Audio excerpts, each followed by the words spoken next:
अध्याय 371 अध्याय 371 बूम। कसीझोउ के एक प्रमुख शहर में निर्माणाधीन एक विशाल बुद्ध प्रतिमा अचानक जमीन पर गिर पड़ी। कारीगरों के एक समूह ने आकाश में दिखाई देने वाली आकृति की ओर देखा। उनकी आंखों में विस्मय भर गया। उन्होंने पहले कभी किसी को इस तरह आकाश में उड़ते हुए नहीं देखा था। क्या ऐसा हो सकता है कि कोई देवता मानवलोक में अवतरित हुआ हो? उस क्षण कुछ धर्मनिष्ठ नागरिक जो दिव्य प्राणियों में विश्वास रखते थे श्रद्धापूर्वक घुटनों के बल गिर पड़े। मध्य दिव्य स्तर पर पहुंच चुके एक युवा भिक्षु ने लू किंग को देखा, जो एक सुनहरी छोटी नाव पर खड़ा था और उसका चेहरा भूतिया मुखौटे से ढका हुआ था। भिक्षु के चेहरे पर घोर हैरानी के भाव थे। क्या मैं आपसे पूछ सकता हूँ कि आप किस गुप्त भूमि से आते हैं, हे वरिष्ठ, जो हमारे शुवानकोंग पर्वत के साथ इस तरह मजाक कर रहे हैं? जुवानकोंग पर्वत? मैं तो जुवानकोंग पर्वत को नष्ट करने आया हूँ। लू किंग की आंखें तेज हो गईं और एक अत्यधिक संघनित ब्लेड ऊर्जा आकाश से नीचे उतरी और सीधे युवा भिक्षु पर प्रहार किया। हमले की तीव्र गति और शक्ति ने युवा भिक्षु को अंदर तक झकझोर दिया। हालांकि वह बचना चाहता था, लेकिन बहुत देर हो चुकी थी। वह केवल अपनी आध्यात्मिक ऊर्जा को एकत्रित कर उसे अपने सामने एक ढाल के रूप में संघनित कर उस भयानक तलवार की ऊर्जा को रोकने का एक हताश प्रयास कर सकता था। लेकिन एक हल्की सी आवाज के साथ उसका शरीर जम गया और उसकी आंखें धीरे धीरे धुंधली होने लगीं। उसके माथे से खून की एक लकीर निकली, जो धीरे धीरे फैलती गई जब तक कि उसका पूरा शरीर दो हिस्सों में बंट नहीं गया। वह जमीन पर गिर पड़ा और आसपास मौजूद लोगों के बीच दहशत भरी चीखें सुनाई दीं। शुवानकोंग पर्वत के उस शिष्य को मारने के बाद लू किंग ने पीछे मुड़कर भी नहीं देखा और सुनहरी छोटी नाव को नियंत्रित करते हुए प्रकाश की एक लकीर की तरह दूर तक उड़ गया। हालांकि रास्ते में लू किंग सोचने लगी, धूसर वस्त्रधारी बूढ़े भिक्षु के साथ हुई उसकी लड़ाई को 2 दिन बीत चुके थे। वह 2 दिनों से एक पहाड़ी गुफा में साधना कर रहा था और आज सुबह ही अपनी योजना को शुरू करने के लिए बाहर निकला और सोने की छोटी नाव को चलाने लगा। उसने जीझोउ के कई शहरों पर हमले किए और शुवानकोंग पर्वत के कई मंदिरों और निर्माणाधीन मूर्तियों को नष्ट कर दिया। जब भी उसका सामना शुवानकोंग पर्वत के उन शिष्यों से हुआ जिन्होंने विरोध करने की कोशिश की, तो उसने उन पर कोई दया नहीं दिखाई और बिना किसी संकोच के उन्हें मार डाला। ये शहर आज का चौथा शहर था जिस पर उसने हमला किया था। वह उड़ने वाली कलाकृति सचमुच असाधारण थी। सोने की छोटी नाव को परिष्कृत करने के बाद उसकी संचालन क्षमता एक नए स्तर पर पहुंच गई थी। अब वह एक दिन से भी कम समय में जीझोउ के पूरे इलाके को पार कर सकता था। एक ही सुबह में उसने प्रमुख शहरों में शुवानकोंग पर्वत की कई चौकियों पर हमला कर दिया था। अगर वह पहले जैसा होता तो शायद वह कामयाब हो जाता, लेकिन इसमें उसकी काफी ताकत और आध्यात्मिक ऊर्जा खर्च हो जाती। लेकिन अब केवल उस सुनहरी छोटी नाव को चलाने मात्र से ही वह ये काम सहजता से पूरा कर लेता था। इसके मुकाबले इससे उसे काफी मेहनत और तनाव से मुक्ति मिली। सब कुछ इतनी आसानी से आगे बढ़ रहा था, इसलिए लू किंग को खुश होना चाहिए था। फिर भी सहज रूप से उसे महसूस हुआ कि कुछ गड़बड़ है। उसने गौर किया कि जिन जिन शहरों पर उसने हमला किया था, उन सभी शहरों में तैनात शुवानकोंग पर्वत के शिष्य उससे पूरी तरह अनजान प्रतीत होते थे। उनकी सोने की छोटी नाव को देखकर वे केवल सदमे में आ गए और कोई प्रतिक्रिया नहीं दिखाई, मानो उन्हें पता ही न हो कि वह कौन है। ये बात उन्हें बेहद असामान्य लगी। आखिरकार अभी हाल ही में उसने शियान यी और शुवानकोंग पर्वत के अन्य उच्च पदस्थ बुजुर्गों को मार डाला था और यहाँ तक कि भूरे वस्त्र पहने बूढ़े भिक्षु जैसे शक्तिशाली बुजुर्ग को भी मार गिराया था। इतनी महत्वपूर्ण घटना के कारण शुवानकोंग पर्वत श्रृंखला में पहले ही हंगामा मच जाना चाहिए था। फिर भी जिन चौकियों पर उसने हमला किया था, वहाँ शुवानकोंग पर्वत के शिष्यों को उसके बारे में कुछ भी पता नहीं था। स्पष्टतः शुवानकोंग पर्वत के उच्च अधिकारियों ने धूसर वस्त्रधारी वृद्ध भिक्षु की हत्या के मामले को छिपाया था और बाहर मौजूद अपने शिष्यों को इसकी सूचना नहीं दी थी। लेकिन शुवानकोंग पर्वत का ऐसा करने का उद्देश्य क्या था? क्या उन्हें यह विश्वास था कि उनके जैसा कोई व्यक्ति, एक सम्मानित वरिष्ठ, साधारण शिष्यों को नुकसान नहीं पहुंचाएगा, इसलिए उन्हें सूचित करने की कोई आवश्यकता नहीं थी? या फिर वे शुवानकोंग पर्वत की प्रतिष्ठा को लेकर चिंतित थे और इसलिए उन्होंने इसे छिपाकर रखने का विकल्प चुना? या फिर कोई और साजिश चल रही हो सकती है? लू किंग के दिमाग में विचारों का तांता लग गया। फिर भी उनके कार्यों में कोई बदलाव नहीं आया। इसके बजाय उन्होंने दृढ़ भाव से सुनहरी छोटी नाव को और तेज चलने के लिए प्रेरित किया। शुवानकोंग पर्वत के इरादे जो भी हों, इस समय उसे अत्यधिक सतर्क रहने की कोई आवश्यकता नहीं थी। अगर वाकई उसके लिए आगे कोई साजिश रची जा रही थी, तो वह बस अपना तुरुप का पत्ता निकालकर अपनी आध्यात्मिक कलाकृति से उस साजिश को सीधे कुचल सकता था। लू किंग का मानना था कि अगर ऐसी नौबत आए तो शुवानकोंग पर्वत को और भी बड़ा आश्चर्य झेलना पड़ेगा। इन्हीं विचारों के साथ लू किंग ने शुवानकोंग पर्वत की चौकियों पर अपना निरंतर हमला जारी रखा। जब भी उसे कोई नया मंदिर या मूर्ति निर्माणाधीन दिखाई देती, तो वह बिना सोचे समझे उसे नष्ट कर देता था। शुवानकोंग पर्वत के शिष्यों द्वारा प्रतिरोध करने के प्रयास के बावजूद लू किंग ने कोई दया नहीं दिखाई और उन्हें तुरंत मार गिराया। अब जबकि उसने शुवानकोंग पर्वत पर पूरी तरह से युद्ध की घोषणा कर दी थी, लू किंग निश्चित रूप से पीछे नहीं हटेगा। यदि वे शत्रु थे तो उन्हें मार डालना चाहिए था। दिन के अंत तक लू किंग ने जीझोउ में शुवानकोंग पर्वत की लगभग आधी चौकियों पर कब्जा कर लिया था। और ऐसे निर्भीक और विनाशकारी कृत्यों के तहत इस खबर को अब छिपाया नहीं जा सकता था। इस प्रकार ज़ीचोउ में और जल्द ही अन्य क्षेत्रों में भी एक रहस्यमय शक्तिशाली व्यक्ति के बारे में अफवाहें फैलने लगीं, जो भूतिया मुखौटे को धारण किए हुए और एक सुनहरी छोटी नाव पर सवार होकर शुवानकोंग पर्वत चौकियों पर तबाही मचा रहा था और अपने शिष्यों को मार रहा था। क्या आपने जो कुछ भी कहा है वह सब सच है? लिंग पर्वत श्रृंखला के भीतर भूरे रंग के वस्त्र पहने और लाल चेहरे वाले एक बुजुर्ग भिक्षु अपने सामने लाल वस्त्र पहने भिक्षु की बातों को भावहीनता से सुन रहे थे। हे परम गुरुदेव, आपकी बात बिल्कुल सही है। भूतिया मुखौटे वाला वह रहस्यमय व्यक्ति हमारे शुवानकोंग पर्वत के शिष्यों का दूर दूर तक नरसंहार कर रहा है। अब तक हमारे द्वारा भेजे गए अधिकांश शिष्य मारे जा चुके हैं। ये घटना पहले ही ज़ीचोउ में फैल चुकी है और संभवतः अन्य क्षेत्रों को भी अब तक इसके बारे में पता चल चुका होगा। लाल वस्त्रधारी भिक्षु ने सावधानीपूर्वक सूचना दी। ठीक है, आप जा सकते हैं। लाल चेहरे वाले बूढ़े भिक्षु ने उदासीनता से जवाब दिया। हाँ। लाल वस्त्रधारी भिक्षु ने इससे अधिक कुछ कहने का साहस नहीं किया और सावधानीपूर्वक पीछे हट गया। बूढ़ा भिक्षु कुछ देर तक बिना हिले डुले खड़ा रहा। फिर अंत में उसने एक जैड की शिला निकाली और उसमें अपनी आत्मा का संचार कर दिया। जैड की शिला से प्रकाश की एक हल्की सी किरण निकली। भीतर से आत्मिक ऊर्जा की एक लहर संचारित हुई। बड़े चिक्सिन, कैसा चल रहा है? जैसा कि हमें आशंका थी, वह भूतिया चेहरे वाला व्यक्ति वास्तव में हमारे शुवानकोंग पर्वत को निशाना बना रहा है। आज वह एक बार फिर प्रकट हुआ और उसने ज़ीचोउ में हमारी नवस्थापित कई चौकियों पर कहर बरपाया। साधारण शिष्यों को भी नहीं बख्शा जा रहा, वह उन सभी को मार रहा है। वृद्ध भिक्षु ने उत्तर दिया। आम शिष्यों को भी नहीं बख्श रहे, इसका मतलब है कि वह शुवानकोंग पर्वत के प्रति गहरी दुश्मनी रखता है। हमने कब इतने दुर्जेय शत्रु को उकसाया? एक और भिन्न प्रकार की आध्यात्मिक लहर आई। ये स्पष्ट था कि बूढ़े भिक्षु के हाथ में मौजूद जैड की शिला कई लोगों से संपर्क करने में सक्षम थी। मुझे कोई जानकारी नहीं है, बूढ़े भिक्षु ने सिर हिलाते हुए कहा।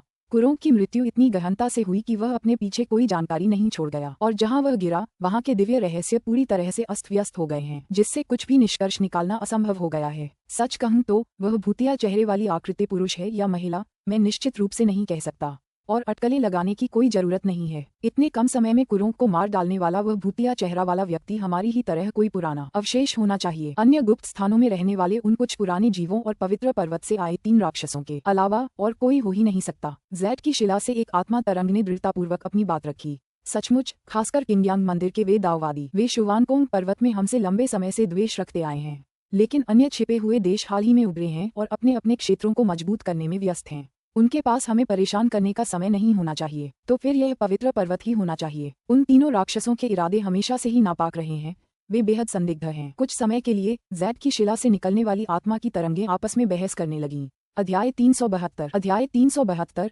ठीक है, इस भूतिया चेहरे वाले व्यक्ति की असली पहचान चाहे जो भी हो, चूंकि वे हमारे शुवानकोंग पर्वत के खिलाफ खड़े होने पर अड़े हैं, इसलिए हम यूं ही कुछ नहीं कर सकते।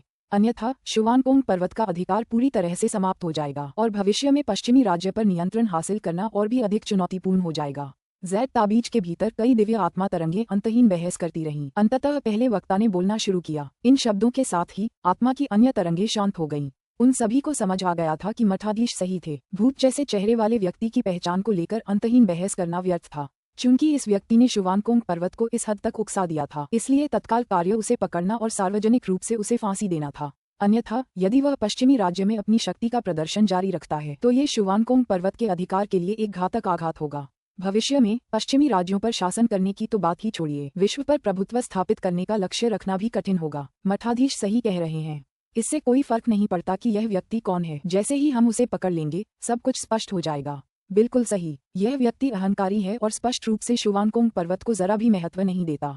उसे पकड़ने के लिए घात लगाना मुश्किल नहीं होना चाहिए। एक बार जब वह पकड़ा गया तो हम उसे आसानी से मरने नहीं दे सकते। उसकी दिव्य आत्मा को निकालकर एक दीपक में रूपांतरित करना होगा, ताकि वह दिन रात कष्ट सहे। स्वर्ग में विराजमान एल्डर कुरोंग की आत्माओं को प्रसन्न करने का यही एकमात्र तरीका है। जैसे ही शक्तिशाली आत्मिक तरंगे जैड ताबीज के भीतर साजिशें रचने लगीं, देश भर की कई शक्तियों को भी वेस्टर्न स्टेट में हुई घटनाओं की खबर मिली। 4 महान गुप्त लोकों का उदय पहले से ही एक बहुत ही महत्वपूर्ण घटना थी, जिसने व्यापक ध्यान आकर्षित किया। दुनिया भर के शक्तिशाली गुटों ने पहले ही जासूस भेज दिए थे, जो लगातार इन राज्यों की गतिविधियों पर नजर रख रहे थे। यहाँ तक कि महान गुप्त लोकों ने भी एक दूसरे के पास जासूस भेजे, जिसका उद्देश्य अपने प्रतिद्वंद्वियों की गतिविधियों को पूरी तरह से समझना था। लू किंग द्वारा वेस्टर्न स्टेट में मचाए गए हंगामे के पैमाने को देखते हुए इसे कोई भी छिपा नहीं सकता था। उसी दिन जब कबूतर, संदेशवाहक बाज और संचार के ताबीज आसमान में उड़ रहे थे, दुनिया के लगभग हर शीर्ष गुट को वेस्टर्न स्टेट में हुई घटनाओं के बारे में पता चला। पूर्वी राज्य में एक हरे भरे और सुरम्य पर्वत शिखर पर एक बुजुर्ग दाववादी एक हरे पत्थर पर पालथी मारकर बैठे थे और एक दाववादी मंदिर के सामने प्रवचन दे रहे थे। उनके सामने 1 दर्जन शिष्य ध्यानपूर्वक बैठे थे और मंत्रमुग्ध भावों से सुन रहे थे। अचानक बुजुर्ग व्यक्ति के चेहरे के भाव बदल गए जब उन्होंने आकाश की ओर देखा और ऊपर से नीचे आती हुई प्रकाश की एक लकीर देखी। जैसे ही प्रकाश छट गया, उससे एक छोटा सफेद जैड का ताबीज दिखाई दिया। बुजुर्ग ने अपनी दिव्य आत्मा से ताबीज की जांच की और उसके अंदर की सामग्री को तेजी से पढ़ा। उनके चेहरे पर आश्चर्य का भाव फैल गया। गुरुजी, क्या हुआ है? श्रोताओं में से एक अधेड़ उम्र के दाववादी ने पूछा। यदि लू किंग वहां मौजूद होता तो वह इस व्यक्ति को यांगमिंग के रूप में पहचान लेता। वही दाववादी जिसके साथ उसने पवित्र शहर में एक जीवंत बातचीत की थी। वेस्टर्न स्टेट में कुछ गड़बड़ है, बुजुर्ग ने बिना किसी झिझक के जवाब दिया। वेस्टर्न स्टेट में कोई गड़बड़? उन गंजे भिक्षुओं ने अब क्या मुसीबत खड़ी कर दी है? यांगमिंग ने अपने चेहरे पर आश्चर्य की कमी दिखाते हुए पूछा, मानो उन भिक्षुओं से परेशानी की उम्मीद करना स्वाभाविक ही था। इस बार ये भिक्षु उपद्रव नहीं मचा रहे हैं। पश्चिमी राज्य में कोई और उपद्रव कर रहा है और मिली जानकारी के अनुसार ऐसा लगता है कि यह व्यक्ति विशेष रूप से शुवानकोंग पर्वत को निशाना बना रहा है। पश्चिमी राज्य में एक रहस्यमय आकृति प्रकट हुई है जो एक उड़ने वाली कलाकृति को चला रही है और शुवानकोंग पर्वत पर बन रहे विभिन्न मंदिरों और मूर्तियों पर कहर बरपा रही है। साथ ही मिशन पर निकले उनके शिष्यों का नरसंहार भी कर रही है। बुजुर्ग व्यक्ति ने संचार ताबीज से जो कुछ पढ़ा था उसका एक सामान्य सारांश साझा किया। अन्य दाववादी इस खबर से स्तब्ध और अवाक रह गए। ये सोचकर हैरानी होती है कि कोई इतनी हिम्मत कैसे कर सकता है। कौन इतना लापरवाह होगा कि शुवानकोंग पर्वत को इस तरह उकसाए? क्या उन्हें लगता है कि वे पागल भिक्षु हानिरहित शाकाहारी हैं? यांगमिंग के चेहरे पर उसके आसपास मौजूद लोगों के अविश्वास के भाव स्पष्ट रूप से झलक रहे थे। उन्हें यह विश्वास करना कठिन लग रहा था कि कोई इतना दुस्साहसी भी हो सकता है कि उन कट्टरपंथी भिक्षुओं को उकसाए। भले ही उनके अपने किंगयांग मंदिर का शुवानकोंग पर्वत के साथ लंबे समय से विवाद रहा हो, फिर भी वे इतनी खुलेआम उन्हें उकसाने की हिम्मत नहीं करेंगे। हमें अभी तक पता नहीं है, बुजुर्ग ने सिर हिलाते हुए कहा। वह व्यक्ति भूत का मुखौटा पहने हुए है जिससे उसकी असली पहचान छिपी हुई है और कोई नहीं जानता कि वह कहां से आया है। गुरुजी, क्या यह अन्य दो गुप्त लोगों से कोई हो सकता है? यांगमिंग ने आश्चर्य व्यक्त करते हुए कहा। कहना मुश्किल है, लेकिन ऐसा लगता नहीं है। युनशुई सीक्रेट रियल्म और कोल्ड वाटर पैलेस का शुवानकोंग माउंटेन से कोई बड़ा द्वेष नहीं है, इसलिए इस समय भिक्षुओं के साथ झगड़ा करने का उनके पास कोई कारण नहीं है, बड़े भिक्षु ने उत्तर दिया। यांगमिंग ने सहमति में सिर हिलाया। ये सच था कि 4 महान गुप्त लोकों में से किंगयांग मंदिर और शुवानकोंग पर्वत के बीच सबसे गहरी दुश्मनी थी। अन्य 2 राज्य शायद शुवानकोंग पर्वत का पक्ष न लें, लेकिन उनके लिए परेशानी पैदा करने के लिए बेवजह प्रयास करने का कोई कारण नहीं था। ऐसे में यह कोई और रहस्यमय शक्ति ही होगी जिसे शुवानकोंग पर्वत नापसंद हो गया है। उन गंजे भिक्षुओं को इस तरह उकसाने के लिए इस व्यक्ति के पास असाधारण शक्ति होनी चाहिए और शुवानकोंग पर्वत के प्रति उनकी दुश्मनी भी गहरी होनी चाहिए। यांगमिंग ने आगे और अनुमान लगाया। पता नहीं क्यों अचानक लू किंग का चेहरा उसके दिमाग में आ गया। अगर दुनिया के शक्तिशाली व्यक्तियों में से किसी के मन में शुवानकोंग पर्वत के प्रति गहरी दुश्मनी थी तो सबसे पहले उसके दिमाग में उसी युवक का नाम आया होगा। पवित्र शहर में लू किंग के निडर व्यक्तित्व को देखकर उसे लगा कि वह साहसी युवक वास्तव में इस तरह के चौंकाने वाले कृत्य को अंजाम देने में सक्षम हो सकता है। लेकिन क्या वाकई यह वही हो सकता है? यांगमिंग अनिश्चित थी। आखिरकार गुरु ने अभी अभी उल्लेख किया था कि पश्चिमी राज्य में तबाही मचाने वाला रहस्यमय व्यक्ति एक सोने की उड़ने वाली कलाकृति का उपयोग कर रहा था। केवल वे लोग जो साधना के मार्ग पर अग्रसर हो चुके हों और आध्यात्मिक शक्ति के उच्च स्तर को प्राप्त कर चुके हों, वे ही ऐसी कलाकृतियों का संचालन कर सकते थे। हालांकि लू किंग निस्संदेह शक्तिशाली था, लेकिन पवित्र शहर में उस समय उसने अभी अभी अपनी स्वर्गीय विपत्ति को पार किया था और पूर्व स्वर्गीय क्षेत्र में प्रवेश किया था। यांगमिंग को ये भी स्पष्ट रूप से याद था कि लू किंग मार्शल मार्ग का अनुसरण कर रहा था, आध्यात्मिक शक्ति के बजाय आंतरिक शक्ति का संवर्धन कर रहा था। ये गुरु द्वारा वर्णित बातों से बिल्कुल मेल नहीं खाता था। यांगमिंग, तुम क्या सोच रहे हो? यांगमिंग को गहरी सोच में डूबा देखकर बड़े ने पूछा। अरे कुछ नहीं, यांगमिंग ने तुरंत ध्यान केंद्रित करते हुए कहा। गुरुजी, पश्चिमी राज्य में इतनी बड़ी घटना घटित होने के कारण मैं वहां जाकर स्थिति का जायजा लेना चाहता हूं। बुजुर्ग ने कुछ देर सोचा और सिर हिलाते हुए कहा, ये बुद्धिमानी होगी। शुवानकोंग पर्वत निश्चित रूप से इस तरह के उकसावे का जवाब देगा। वहां जाकर आप उनकी कुछ छिपी हुई शक्तियों को देख सकते हैं। हालांकि आपको इस यात्रा में सावधान रहना होगा और खुद पर ध्यान आकर्षित करने या अपनी पहचान उजागर करने से बचना होगा। वे भिक्षु इस समय क्रोध से आग बबूला हैं और शायद सोच रहे होंगे कि वह रहस्यमय आकृति हमारे किंगयांग मंदिर से है। अगर आप कोई परेशानी खड़ी करते हैं और वे इसका बदला आप पर लेते हैं तो आपकी रक्षा करना हमारे बस से बाहर होगा। यांगमिंग को रीढ़ की हड्डी में सिहरन महसूस हुई और उसने आदरपूर्वक उत्तर दिया, जी हाँ, मैं समझ गया गुरुजी। बुजुर्ग ने अपने वस्त्र से एक वस्तु निकाली और यांगमिंग को देते हुए कहा, इसे अपने साथ ले जाओ। यदि तुम किसी मुसीबत में पड़ो तो ये तुम्हें कुछ सुरक्षा प्रदान कर सकती है। इसके अलावा मंदिर से 2 कलाकृतियां चुनकर अपने साथ ले जाएं। सबसे बढ़कर अपनी सुरक्षा को प्राथमिकता दें। धन्यवाद गुरुजी, यांगमिंग ने आदरपूर्वक उस वस्तु को ग्रहण करते हुए कहा। आधे घंटे बाद पहाड़ की चोटी से प्रकाश की एक लकीर निकली जो सीधे वेस्टर्न स्टेट की ओर बढ़ रही थी। इसी तरह के दृश्य अन्य 2 प्रमुख गुप्त क्षेत्रों में भी घटित हो रहे थे। युनशुई गुप्त क्षेत्र में कुछ विशालकाय पक्षी आकाश में उड़ने लगे। उत्तरी राज्य में प्रकाश की अन्य धाराएं ऊपर की ओर उठीं। सभी वेस्टर्न स्टेट यूनिवर्सिटी जा रहे थे। यहाँ तक कि दुनिया भर के अन्य शीर्ष गुटों ने भी जांच के लिए अपने शिष्यों या जासूसों को भेजा। ये घटना अत्यंत महत्वपूर्ण थी। 4 महान गुप्त लोकों में से एक शुवानकोंग पर्वत हाल ही में पुनः प्रकट हुआ था। फिर भी किसी ने खुलेआम उनके गौरव को कुचलने का साहस किया। सभी लोग ये देखने के लिए उत्सुक थे कि शुवानकोंग पर्वत कैसी प्रतिक्रिया देगा। इससे भी महत्वपूर्ण बात ये थी कि वे ये देखना चाहते थे कि हजारों वर्षों की विरासत वाला ये प्राचीन साम्राज्य वास्तव में उतनी ही असीम शक्ति रखता है जितना कि किंवदंतियों में दावा किया जाता है।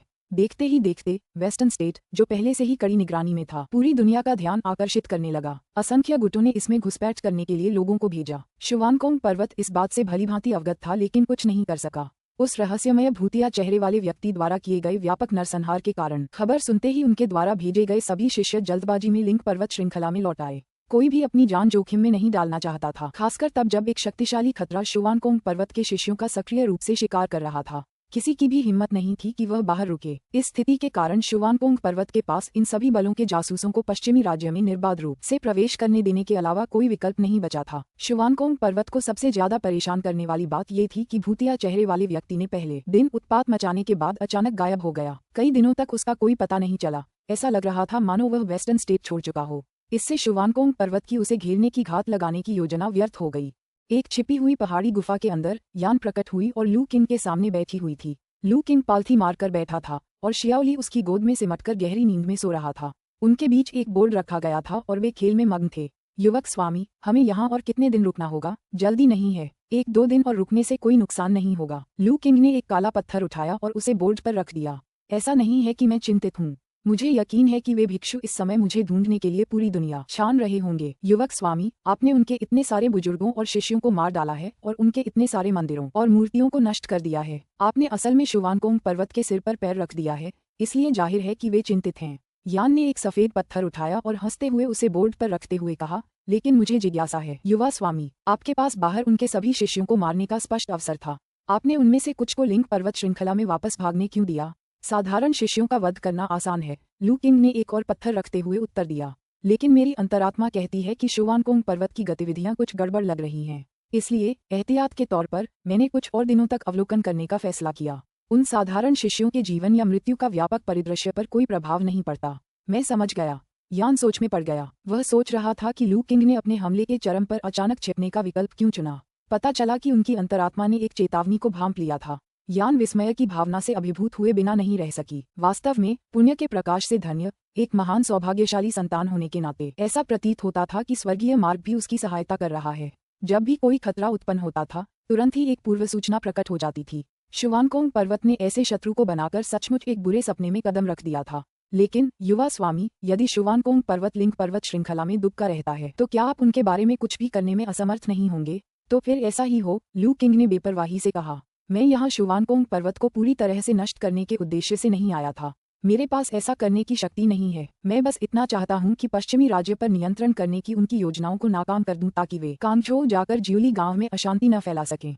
इतना ही काफी होगा। लू किंग को इस बात का पूरा ज्ञान था कि शुवानकोंग पर्वत के गुप्त क्षेत्र को शरणस्थल बनाकर उन्हें पूरी तरह से नष्ट करना अवास्तविक था। यदि उसे उनके गुप्त क्षेत्र पर आक्रमण करने और उन्हें नष्ट करने की शक्ति प्राप्त हो जाती, तभी वह लक्ष्य हासिल किया जा सकता था। फिलहाल लू किंग शुवानकोंग पर्वत को लिंक पर्वत श्रृंखला के भीतर दुबका हुआ देखकर संतुष्ट था। पिछले कुछ दिनों में उनके द्वारा मचाए गए हंगामे के बाद बाकी दुनिया को वेस्टर्न स्टेट की स्थिति के बारे में अच्छी तरह से पता होना चाहिए। पूरी दुनिया की निगाहें उन पर टिकी होने के कारण लू किंग ये देखने के लिए उत्सुक था कि शुवानकोंग पर्वत कैसी प्रतिक्रिया देगा। क्या वे छिपकर रहेंगे या कोई और कदम उठाएंगे? लू किंग की आंखों में एक अजीब सी चमक दिखाई दी। अध्याय 373। क्या शुवानकोंग पर्वत वास्तव में लिंक पर्वत श्रृंखला के भीतर छिपा हुआ है? क्या उस रहस्यमय विशेषज्ञ की शक्ति इतनी जबरदस्त है? क्या कोई अकेला व्यक्ति वास्तव में 4 महान गुप्त लोकों में से किसी एक को इस हद तक दबा सकता है कि वह पीछे हटने पर मजबूर हो जाए? जब दुनिया भर के विभिन्न गुटों के शिष्य और खोजी पश्चिमी राज्य में जांच करने पहुंचे, तो उन्होंने पाया कि शुवानकोंग पर्वत ने अपनी रक्षा को मजबूत करने के लिए पूरी तरह से लिंक पर्वत श्रृंखला में शरण ले ली थी।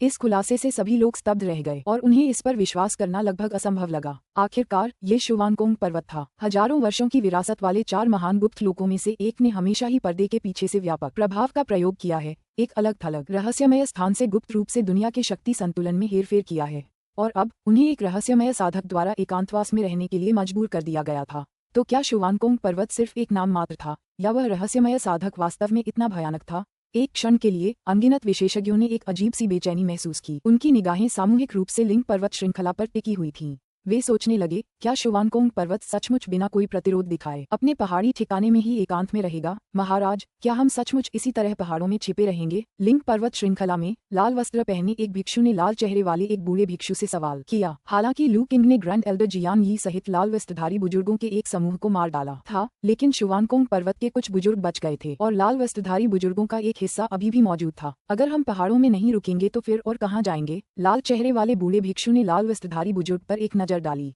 अगर ये शिष्य उस रहस्यमय भूत मुखौटे वाले व्यक्ति के बारे में सुनते ही घबराकर भाग न जाते, अपने अपने पदों को छोड़कर वापस न दौड़ पड़ते, उनकी घात लगाकर हमला करने की योजना को अमल में लाने से पहले ही शायद सफलता मिल गई होती। लेकिन अपनी नाराजगी के बावजूद लाल चेहरे वाले बूढ़े भिक्षु को पता था कि अभी शिष्यों को फटकारने का समय नहीं है। वह दुष्ट इतना निर्भीक है कि आप भी, महागुरु, उसे रोक नहीं सकते। अगर हम इसी तरह कुछ नहीं करते रहे तो मुझे डर है कि जिन संप्रदायों को हमने अभी अभी वश में किया है वे फिर से डगमगाने लगेंगे। लाल वस्त्रधारी बुजुर्ग ने चिंता से कहा। वह दुष्ट व्यक्ति बिना किसी निशान के गायब हो गया है। क्या आपके पास उसे बाहर निकालने का कोई तरीका है? लाल चेहरे वाले बूढ़े भिक्षु ने सपाट स्वर में उत्तर दिया। लाल वस्त्रधारी बुजुर्ग चुप हो गए। वे और बहस करना चाहते थे, लेकिन ग्रैंड एल्डर के गंभीर चेहरे को देखकर उन्होंने खुद को रोक लिया और बोलने की हिम्मत नहीं की। वह भली भांति जानता था कि बिना अनुमति के लिंग पर्वत श्रृंखला में वापस लौटना पहले ही ग्रैंड एल्डर को नाराज कर चुका था। अगर उसने और आगे बढ़ने की कोशिश की तो इसके परिणाम भयावह हो सकते हैं। लाल वस्त्रधारी बुजुर्ग को शांत देखकर लाल चेहरे वाले बूढ़े भिक्षु ने अपनी निगाहें हटा लीं और हल्के से अपना सिर हिलाया। मठ के शिष्यों ने गुप्त क्षेत्र के एकांत में बहुत लंबा समय बिताया था। उनमें वास्तविक दुनिया के अनुभव की कमी थी और संकट की स्थिति में उनमें से कई की उपयोगिता सीमित थी। ये कितना अफसोस की बात है कि शियान यी को उस भूत मुखौटे वाले व्यक्ति ने मार डाला। अगर वह यहाँ होता तो शिष्य अब बिना सिर वाली मक्खियों की तरह इधर उधर भटक नहीं रहे होते। लाल चेहरे वाले बूढ़े भिक्षु ने आकाश की ओर देखा और सोचने लगा। उन्होंने अभी अभी घात लगाकर हमला करने की तैयारी की थी, लेकिन तभी भूतिया मुखौटा पहने वह आदमी पूरी तरह गायब हो गया। तार्किक रूप से जानकारी लीक होने का कोई रास्ता नहीं था। आखिर उनकी योजना में गड़बड़ी किस बिंदु पर हुई और वो मुखौटे वाला आदमी कहाँ चला गया था? क्या वो अभी भी पश्चिमी राज्य में छिपा हुआ था या वो पहले ही वहां से जा चुका था? लाल चेहरे वाले बूढ़े भिक्षु के दिल में थोड़ी सी चिंता उभर आई। उन्हें आभास हुआ कि यह शुवानकोंग पर्वत के लिए एक अभूतपूर्व संकट हो सकता है। एक ऐसा संकट जिसे अगर ठीक से नहीं संभाला गया तो उनकी हजारों साल पुरानी प्रतिष्ठा नष्ट हो सकती है। लेकिन अब जब दुश्मन छिपा हुआ था और वे खुद उजागर हो गए थे तो उन्हें समझ नहीं आ रहा था कि इस गतिरोध को कैसे तोड़ा जाए। उन्होंने भूत का मुखौटा पहने हुए व्यक्ति के ठिकाने का पता लगाने का प्रयास किया था, लेकिन गुप्त लोक से प्राप्त आध्यात्मिक कलाकृतियों का उपयोग करने के बाद भी वे उसके बारे में कोई जानकारी प्राप्त नहीं कर सके। स्पष्टतः भूत का मुखौटा पहने उस व्यक्ति ने सभी आवश्यक सावधानियां बरती होंगी और उसके पास खगोलीय गणनाओं को छिपाने में सक्षम कोई कलाकृति अवश्य होगी। उसे ढूंढने में असमर्थ और बाहर निकलने पर घात लगाकर हमला किए जाने के खतरे का सामना करते हुए लाल चेहरे वाले बूढ़े भिक्षु को अपनी वर्तमान वापसी से बेहतर कोई रणनीति नहीं सूझी। 2 दिन और बीत गए और जानकारी जुटाने के लिए पश्चिमी राज्य में सेनाओं का प्रवाह लगातार बढ़ता ही गया। सभी के आश्चर्य के लिए शुवानकोंग पर्वत वास्तव में लिंग पर्वत श्रृंखला में छिपा रहने के लिए दृढ़ संकल्पित प्रतीत हो रहा था और बाहर आने का कोई इरादा नहीं दिखा रहा था। कुछ साहसी खोजकर्ताओं ने लिंग पर्वत श्रृंखला के बाहरी इलाकों तक जाने का साहस भी किया, लेकिन वहां कोई प्रतिक्रिया नहीं हुई। क्या वे बूढ़े भिक्षु नम्र हो गए हैं? वे इतने धैर्यवान कब से हो गए? लिंग पर्वत श्रृंखला के बाहर एक छोटे से कस्बे में यांगमिंग दाओवादी प्रकट हुए, जो अपनी आंखों में थोड़ी सी जिज्ञासा लिए पहाड़ों की ओर देख रहे थे। शुवानकोंग पर्वत के पीछे हटने का फैसला उनकी उम्मीदों से परे था। एक पुराने प्रतिद्वंद्वी के रूप में वह अच्छी तरह जानता था कि वे भिक्षु कितने दबंग हो सकते हैं। अन्य 3 महान गुप्त लोगों से निपटने के दौरान भी शुवानकोंग पर्वत ने हमेशा एक दृढ़ रुख बनाए रखा, लेकिन अब वे लिंग पर्वत श्रृंखला में छिपे हुए थे, जिससे बाहर फैल रही अफवाहें बेरोक टोक फैल रही थीं। क्या इसमें कोई गुप्त साजिश शामिल थी या फिर अफवाहों में घिरे उस भूतिया मुखौटे वाले व्यक्ति का खौफ वाकई इतना भयानक था? ऐसा लगता है कि शुवानकोंग माउंटेन का बाहर आने का कोई इरादा नहीं है। पास के एक शहर के एक सराय में लू किंग ध्यान से जागा और उसने अपनी आंखें खोलीं। बाहर की फुसफुसाहट सुनकर उसने धीरे से कुछ बुदबुदाया। लू किंग पूरे समय पहाड़ की गुफा में छिपा नहीं रहा था। पर्वतीय क्षेत्रों में सूचनाओं की कमी के कारण उन्होंने पाया कि शहर में रहने से उन्हें शुवानकोंग पर्वत की गतिविधियों पर अधिक आसानी से नजर रखने में मदद मिली। सच कहूं तो वह इस बात से हैरान था कि शुवानकोंग पर्वत पूरी तरह से पीछे हट गया था। यह उनकी चिरस्थायी विरासत का प्रमाण था, जो पिछली अमर साधना के युग से चली आ रही थी, और उनकी उल्लेखनीय धैर्य और अनुकूलन क्षमता का भी, ऐसे गुण जो कई अन्य संप्रदायों से कहीं अधिक थे। फिर भी अगर उन्हें लगता है कि पहाड़ों में छिपने का मतलब है कि मैं उन तक नहीं पहुंच सकता, तो वे गलत हैं। लू किंग की आंखों में एक ठंडी चमक दिखाई दी।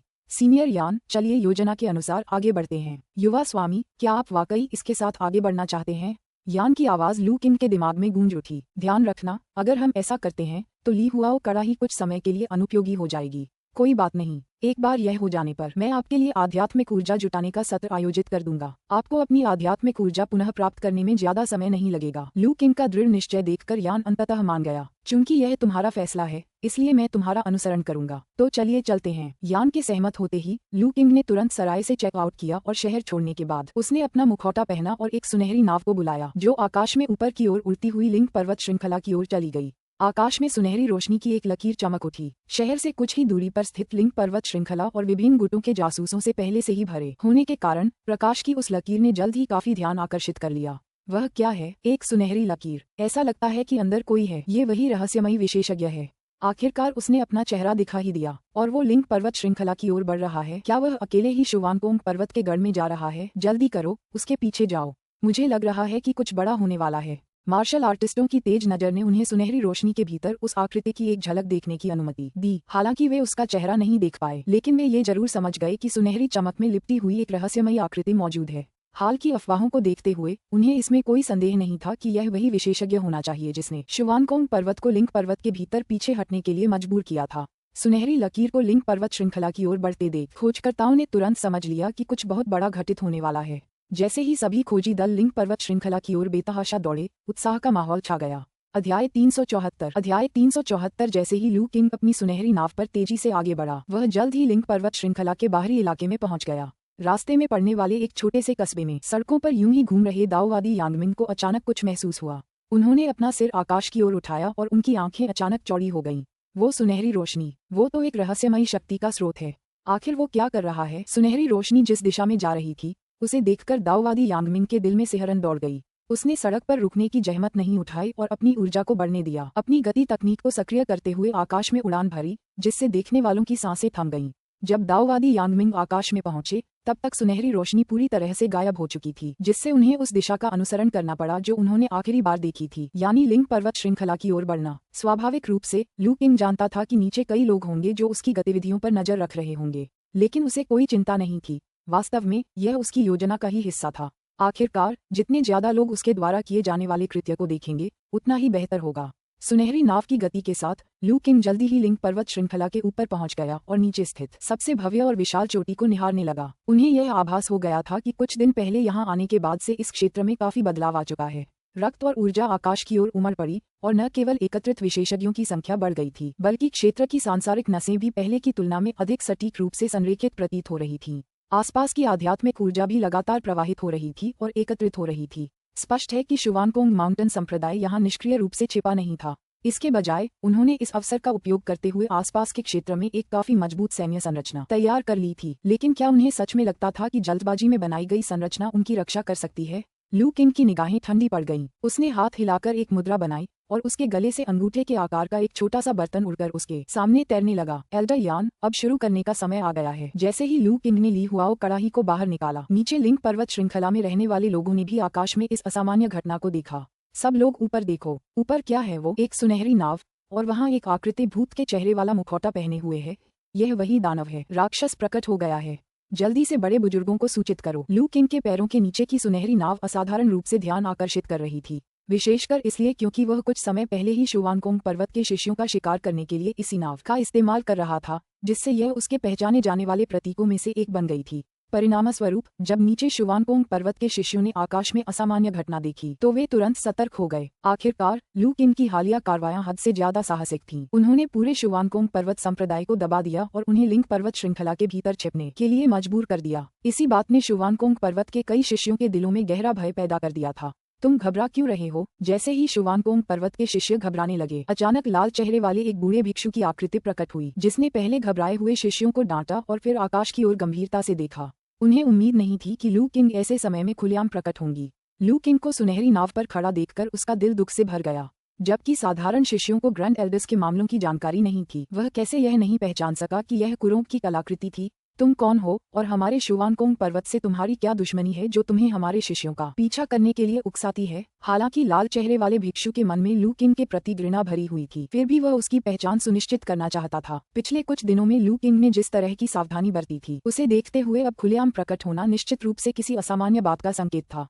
इस प्रकार अपनी आध्यात्मिक इंद्रियों के माध्यम से एक मौन संदेश भेजते हुए उन्होंने लू किंग को बातचीत में उलझाने की भी कोशिश की, ताकि उसे कुछ देर के लिए रोका जा सके। फिर भी लू किंग का नीचे खड़े गंजे आदमियों से बात करने का कोई इरादा नहीं था। ठंडी निगाहों से देखते हुए उसने अपने हाथ में मौजूद तकनीक को सक्रिय किया, जिससे उसके सामने रखा ली हुआ वो कड़ाही धीरे धीरे घूमने लगा और आसपास के आकाश और पृथ्वी से आध्यात्मिक ऊर्जा को आकर्षित करने लगा। जैसे ही अत्यधिक मात्रा में आध्यात्मिक ऊर्जा कड़ाही में प्रवाहित हुई, उसका आकार बढ़ने लगा और उसके भीतर छिपी शक्ति धीरे धीरे प्रकट होने लगी। नीचे स्थित शुवानकोंग पर्वत के शिष्यों ने इस परिवर्तन को महसूस किया। तभी लाल चेहरे वाले भिक्षु ने लू किंग के सामने हवा में तैरते हुए छोटे से बर्तन को देखा। ली हुआओ कड़ाही से निकलने वाली आभा ने उसके चेहरे का भाव नाटकीय रूप से बदल दिया। ये तो एक आध्यात्मिक कलाकृति है। लाल चेहरे वाले भिक्षु ने लू किंग के सामने रखे ली हुआओ के कड़ाहे को बड़ी उत्सुकता से देखा। उसकी आंखों में अविश्वास भरा हुआ था। ऐसा लग रहा था मानो वह ये पुष्टि करना चाहता हो कि क्या ये वास्तव में वही है जो उसने कल्पना की थी। लेकिन जैसे जैसे ली हुआओ कड़ाही का आकार बढ़ता गया और उसकी आभा अधिकाधिक भयावह होती गई, उसके पास ये स्वीकार करने के अलावा कोई विकल्प नहीं बचा कि यह वास्तव में एक आध्यात्मिक कलाकृति की आभा थी। इसमें कोई आश्चर्य नहीं कि वे अपने संयुक्त प्रयासों और गुप्त क्षेत्र को दबाने के लिए उपयोग की जाने वाली आध्यात्मिक कलाकृति की सहायता के बावजूद भी इस रहस्यमय आकृति के बारे में कोई जानकारी प्राप्त करने में असमर्थ रहे थे। पता चला कि नकाबपोश अजनबी के पास भी एक आध्यात्मिक वस्तु थी। इस क्षण लाल चेहरे वाले भिक्षु को अंततः समझ में आ गया कि वे लू किंग की गतिविधियों का पता लगाने में असमर्थ क्यों थे। आध्यात्मिक स्तर की कलाकृतियों में प्रकृति के नियम समाहित होते थे और वे स्वाभाविक रूप से उपयोगकर्ता की उपस्थिति को छिपाने में सक्षम होती थीं, जिससे उन्हें पारंपरिक तरीकों से पता लगाना असंभव हो जाता था। ये जानकर कि नकाबपोश अजनबी के पास एक आध्यात्मिक वस्तु थी, वह पूरी तरह से स्तब्ध रह गया। हालांकि लू किंग द्वारा एक आध्यात्मिक कलाकृति का उपयोग करने की क्षमता देखकर वह स्तब्ध था, जो साधना के प्राचीन युग में भी अविश्वसनीय रूप से मूल्यवान थी। लाल चेहरे वाले भिक्षु को पता था कि यह उस तथ्य पर विचार करने का समय नहीं है। आकाश में मंडराते उस छोटे से कड़ाहे को देखते हुए, जिससे लगातार भयावह आभा निकल रही थी, वह तुरंत नकाबपोश अजनबी के उद्देश्य को समझ गया। उसका इरादा उस आध्यात्मिक कलाकृति का उपयोग करके शुवानकोंग पर्वत पर हमला करने का था। सभी शिष्य तुरंत तितर बितर हो जाओ, इस स्थान को छोड़ दो, जितना हो सके दूर चले जाओ, जल्दी करो। लाल चेहरे वाले भिक्षु ने दहाड़ मारी, उसकी आवाज चारों ओर गूंज उठी। आसपास के शुवानकोंग पर्वत के शिष्यों ने अपने गुरु को कभी भी इतनी घबराहट की स्थिति में नहीं देखा था और वे एक पल के लिए स्तब्ध रह गए। लेकिन उन्हें जल्दी ही बात समझ आ गई। वे ऊपर रखे हुए कड़ाहे से निकल रही भयावह आभा को भी महसूस कर सकते थे, उस अपार शक्ति को महसूस करते हुए जिससे उनके दिल कांप उठे थे। एक मूर्ख भी बता सकता था कि यह कितना खतरनाक था। इसलिए थोड़े समय के विराम के बाद शुवानकोंग पर्वत के शिष्य सभी दिशाओं में बिखर गए और प्रत्येक ने भागने के लिए अपनी अपनी चाल चलन तकनीक का प्रदर्शन किया। इसी बीच लाल चेहरे वाले भिक्षु के चारों ओर सुनहरी रोशनी की एक परत दिखाई दी। उसके हाथ में एक गठन ध्वज प्रकट हुआ और एक विचार के साथ ही एक गठन प्रकाश ने पर्वत शिखर को घेर लिया। अब भागने की कोशिश कर रहे हो, बहुत देर हो चुकी है। लू किंग के सुविधाजनक स्थान से वह लाल चेहरे वाले भिक्षु की पर्वत चोटी को प्रकाश की एक संरचना द्वारा संरक्षित देख सकता था। शुवानकोंग पर्वत के शिष्य गिरते हुए पेड़ से भागते बंदरों की तरह इधर उधर भागने लगे। उसकी निगाहें एकदम ठंडी हो गईं, उसके चेहरे पर उपहास का भाव झलकने लगा। अपने हाथ में तकनीक में बदलाव के साथ ली हुआओ कड़ाही, जो अपनी चरम शक्ति पर पहुंच चुकी थी, अचानक लगभग 3 झांग के आकार तक फैल गई। फिर एक ही इशारे से लू किंग ने कड़ाही का मुंह नीचे की ओर कर दिया। जाना, गर्जन। लू किंग के आदेश पर आकाश में एक ड्रैगन की दहाड़ गूंज उठी। जलते हुए पहाड़ की तरह लपटों से धधकती विशाल ली हुआ कड़ाही नीचे शिखर की ओर गिर पड़ी। अध्याय 375 गरज। लंबे समय की तैयारी के बाद आध्यात्मिक ऊर्जा से भरपूर ली हुआ कड़ाही लू किंग के आदेश पर गर्जना करने लगी। इसने अजगर जैसी दहाड़ लगाई जिसमें हृदय विदारक शक्ति थी और नीचे पर्वत शिखर की ओर तेजी से बढ़ने लगी, जहां लाल चेहरे वाला बूढ़ा भिक्षु और अन्य लोग खड़े थे। अच्छा नहीं है, ऊपर से आ रहे पहाड़ के समान भारी भयावह दबाव को महसूस करते हुए लाल चेहरे वाले बूढ़े भिक्षु के चेहरे के भाव में अचानक बदलाव आया और उनकी पुतलियां पल भर में सिकुड़कर बिंदु जैसी हो गईं। लेकिन अब दूसरे शिष्यों को चेतावनी देने में बहुत देर हो चुकी थी।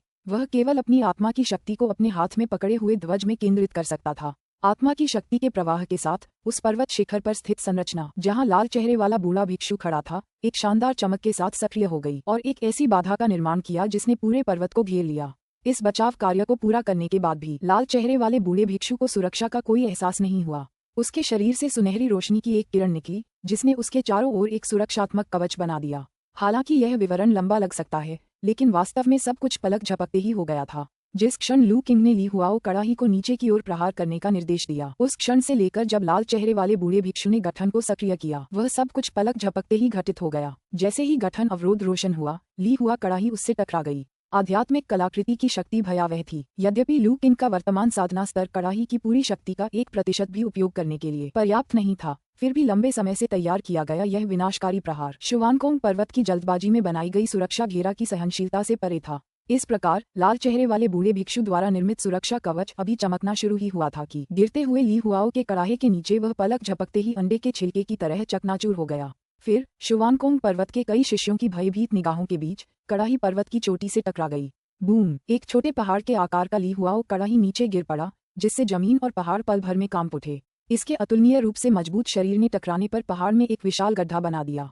टक्कर की ताकत इतनी जबरदस्त थी कि वह अपने रास्ते में आने वाली हर चीज को बहा ले गई और 100 झांक के दायरे में मौजूद सभी इमारतों और पेड़ों को ध्वस्त कर दिया। इससे भी अधिक भयावह था ली हुआओ कड़ाही से निकलती आध्यात्मिक अग्नि, जो पर्वत शिखर पर फैलकर उसे ज्वालाओं के सागर में बदल रही थी। नहीं, एल्डर ताइशोंग, मुझे बचाओ, ये कैसी आग है, ये बुझ क्यों नहीं रही? ली हुआ कड़ाही द्वारा किए गए इस विनाशकारी प्रहार की शक्ति अपार थी। शुवानकोंग पर्वत के शिष्य पर्याप्त दूर तक भागने में सफल नहीं हो पाए।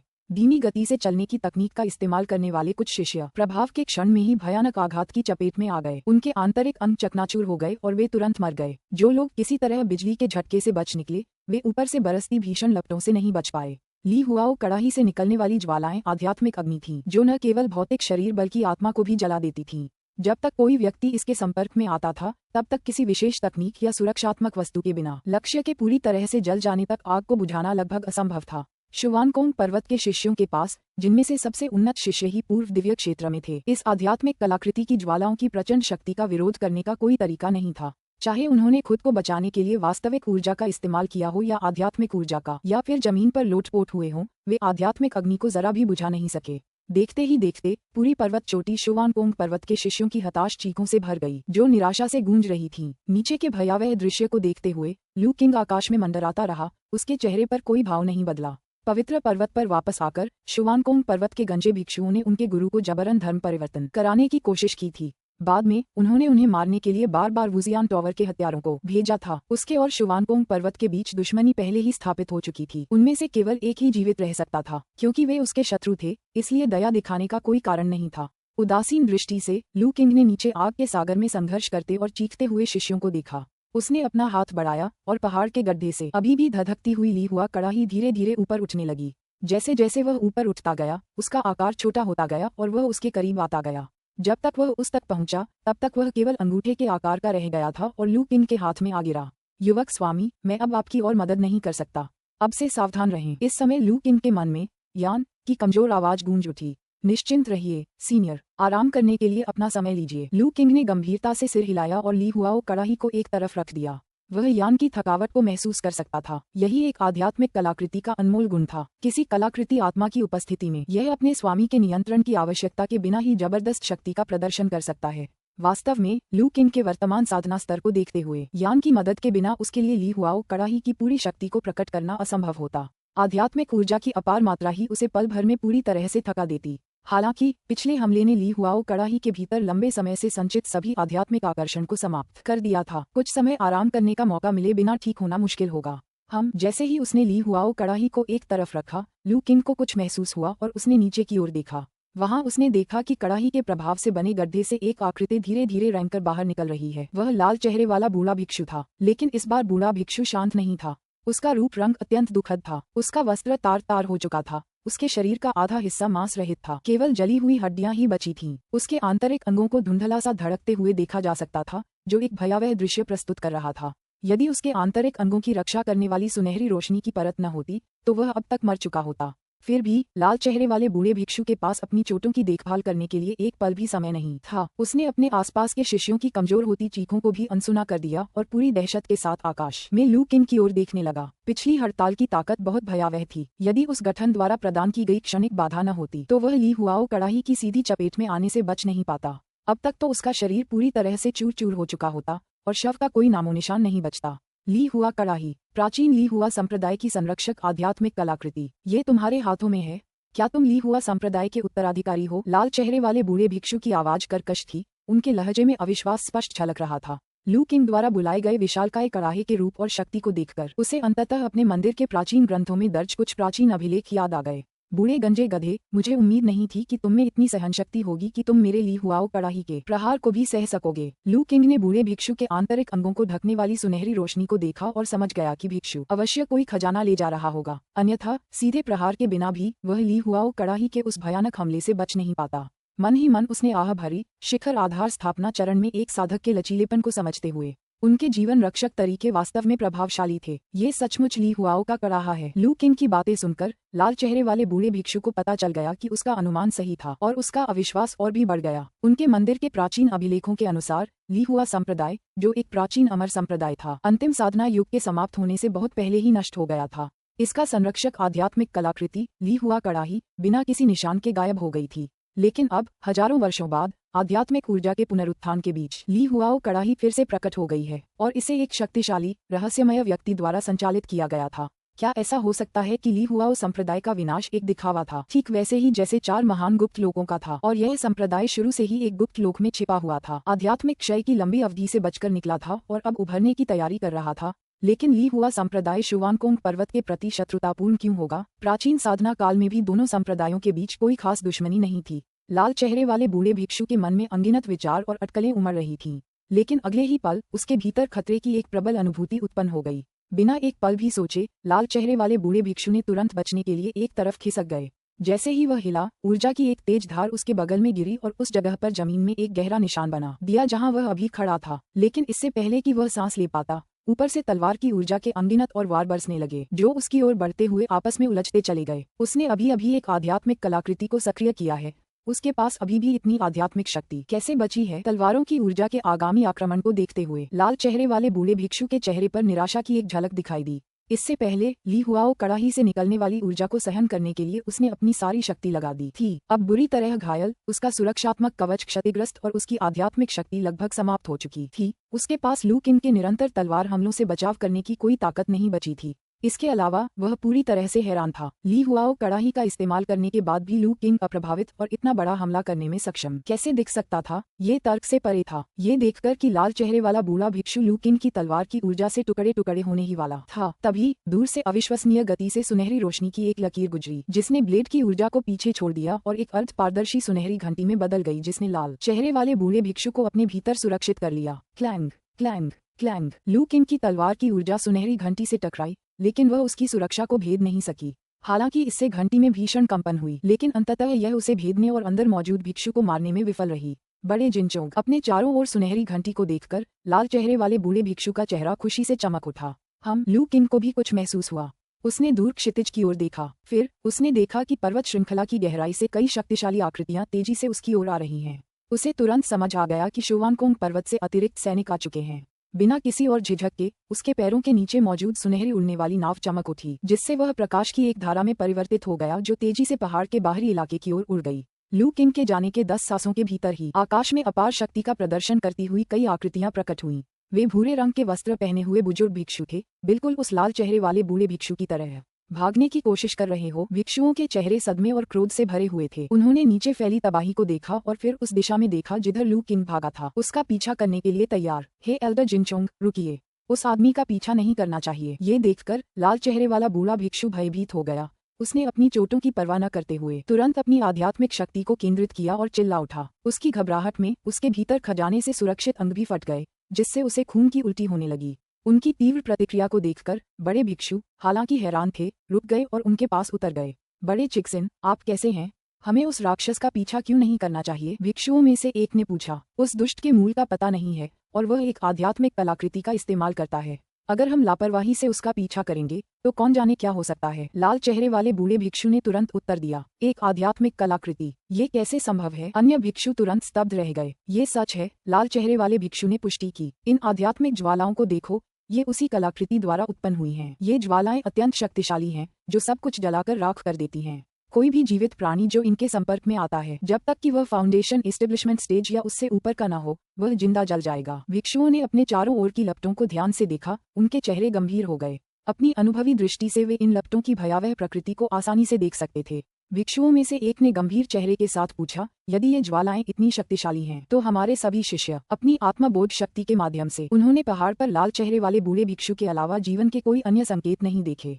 लाल चेहरे वाले बूढ़े भिक्षु ने आह भरी। वे सब आग के सागर में जलकर मर गए। उस राक्षस ने बहुत तेजी से हमला किया। शिष्य अभी बिखरे भी नहीं थे कि उसने अपने आध्यात्मिक हथियार से उन्हें जलाकर राख कर दिया। उस संक्षिप्त अवधि में शुवानकोंग पर्वत के वे शिष्य जो आध्यात्मिक ज्वालाओं से प्रभावित हुए थे, पहले ही उनके वश में आ चुके थे और जलकर मर गए थे। क्या सभी मर गए? भिक्षुओं की आंखें चौड़ी हो गईं, उनके हृदय शोक से भर गए। उन्होंने मंदिर के लगभग आधे कुलीन शिष्यों को भेजा था और वे सभी पल भर में खो गए थे। इस दुष्ट का बदला लो, वरना मुझे कभी शांति न मिले। एक भिक्षु ने क्रोध से दांत भींचते हुए कठोर शब्दों का प्रयोग किया। हे एल्डर चिक्सन, आपने उससे युद्ध करने के बाद क्या आपको उसकी पहचान के बारे में कुछ पता चला?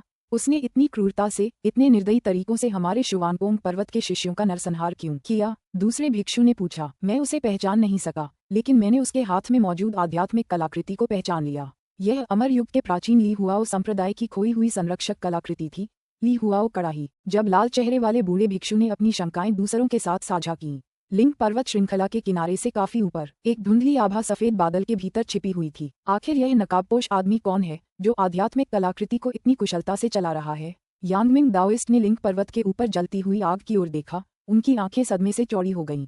सुनहरी रोशनी का पीछा करते हुए वह लिंग पर्वत श्रृंखला के बाहरी छोर पर पहुंच गया था, और वहां उन्होंने एक ऐसा दृश्य देखा जिसने उन्हें पूरी तरह से स्तब्ध कर दिया। आकाश में मंडराते हुए रहस्यमय नकाबपोश व्यक्ति ने असीम शक्ति से एक विशाल कड़ाही को उठाया और उसे सबसे ऊंची पर्वत चोटी पर पटक दिया। शुवानकोंग पर्वत के शिष्य उस भीषण प्रहार के नीचे कीड़ों की तरह कुचल गए थे, पूरी तरह से शक्तिहीन हो गए थे, आग की लपटों में पतंगों की तरह मारे गए थे। यहाँ तक कि शुवानकोंग पर्वत की प्रतिष्ठित राजसी चोटी भी भीषण लपटों में झुलसकर लगभग पहचान से परे एक बड़े गड्ढे में तब्दील हो गई थी। उस कड़ाहे से निकलने वाली अपार शक्ति को महसूस करते हुए स्वयं एक गुप्त संप्रदाय से संबंधित यांगमिंग दाओवादी ने तुरंत इसे एक वास्तविक आध्यात्मिक कलाकृति के रूप में पहचान लिया। शुवानकोंग पर्वत ने अनजाने में ही एक आध्यात्मिक कलाकृति से लैस एक भयानक शक्ति को उकसा दिया था। ये जानकर यांगमिंग दाओइस्ट को एक साथ स्तब्धता और अजीब तरह का रोमांच महसूस हुआ। आध्यात्मिक कलाकृति का प्रकट होना चौंकाने वाला था, और उसे इस बात से रोमांच हो रहा था कि उसका दुश्मन इतने दुर्जेय शत्रु से उलझा हुआ है जिसे आगे कठिनाइयों का सामना करना ही होगा। वह रहस्यमय नकाबपोश व्यक्ति की पहचान के बारे में जानने के लिए भी तेजी से उत्सुक होने लगा।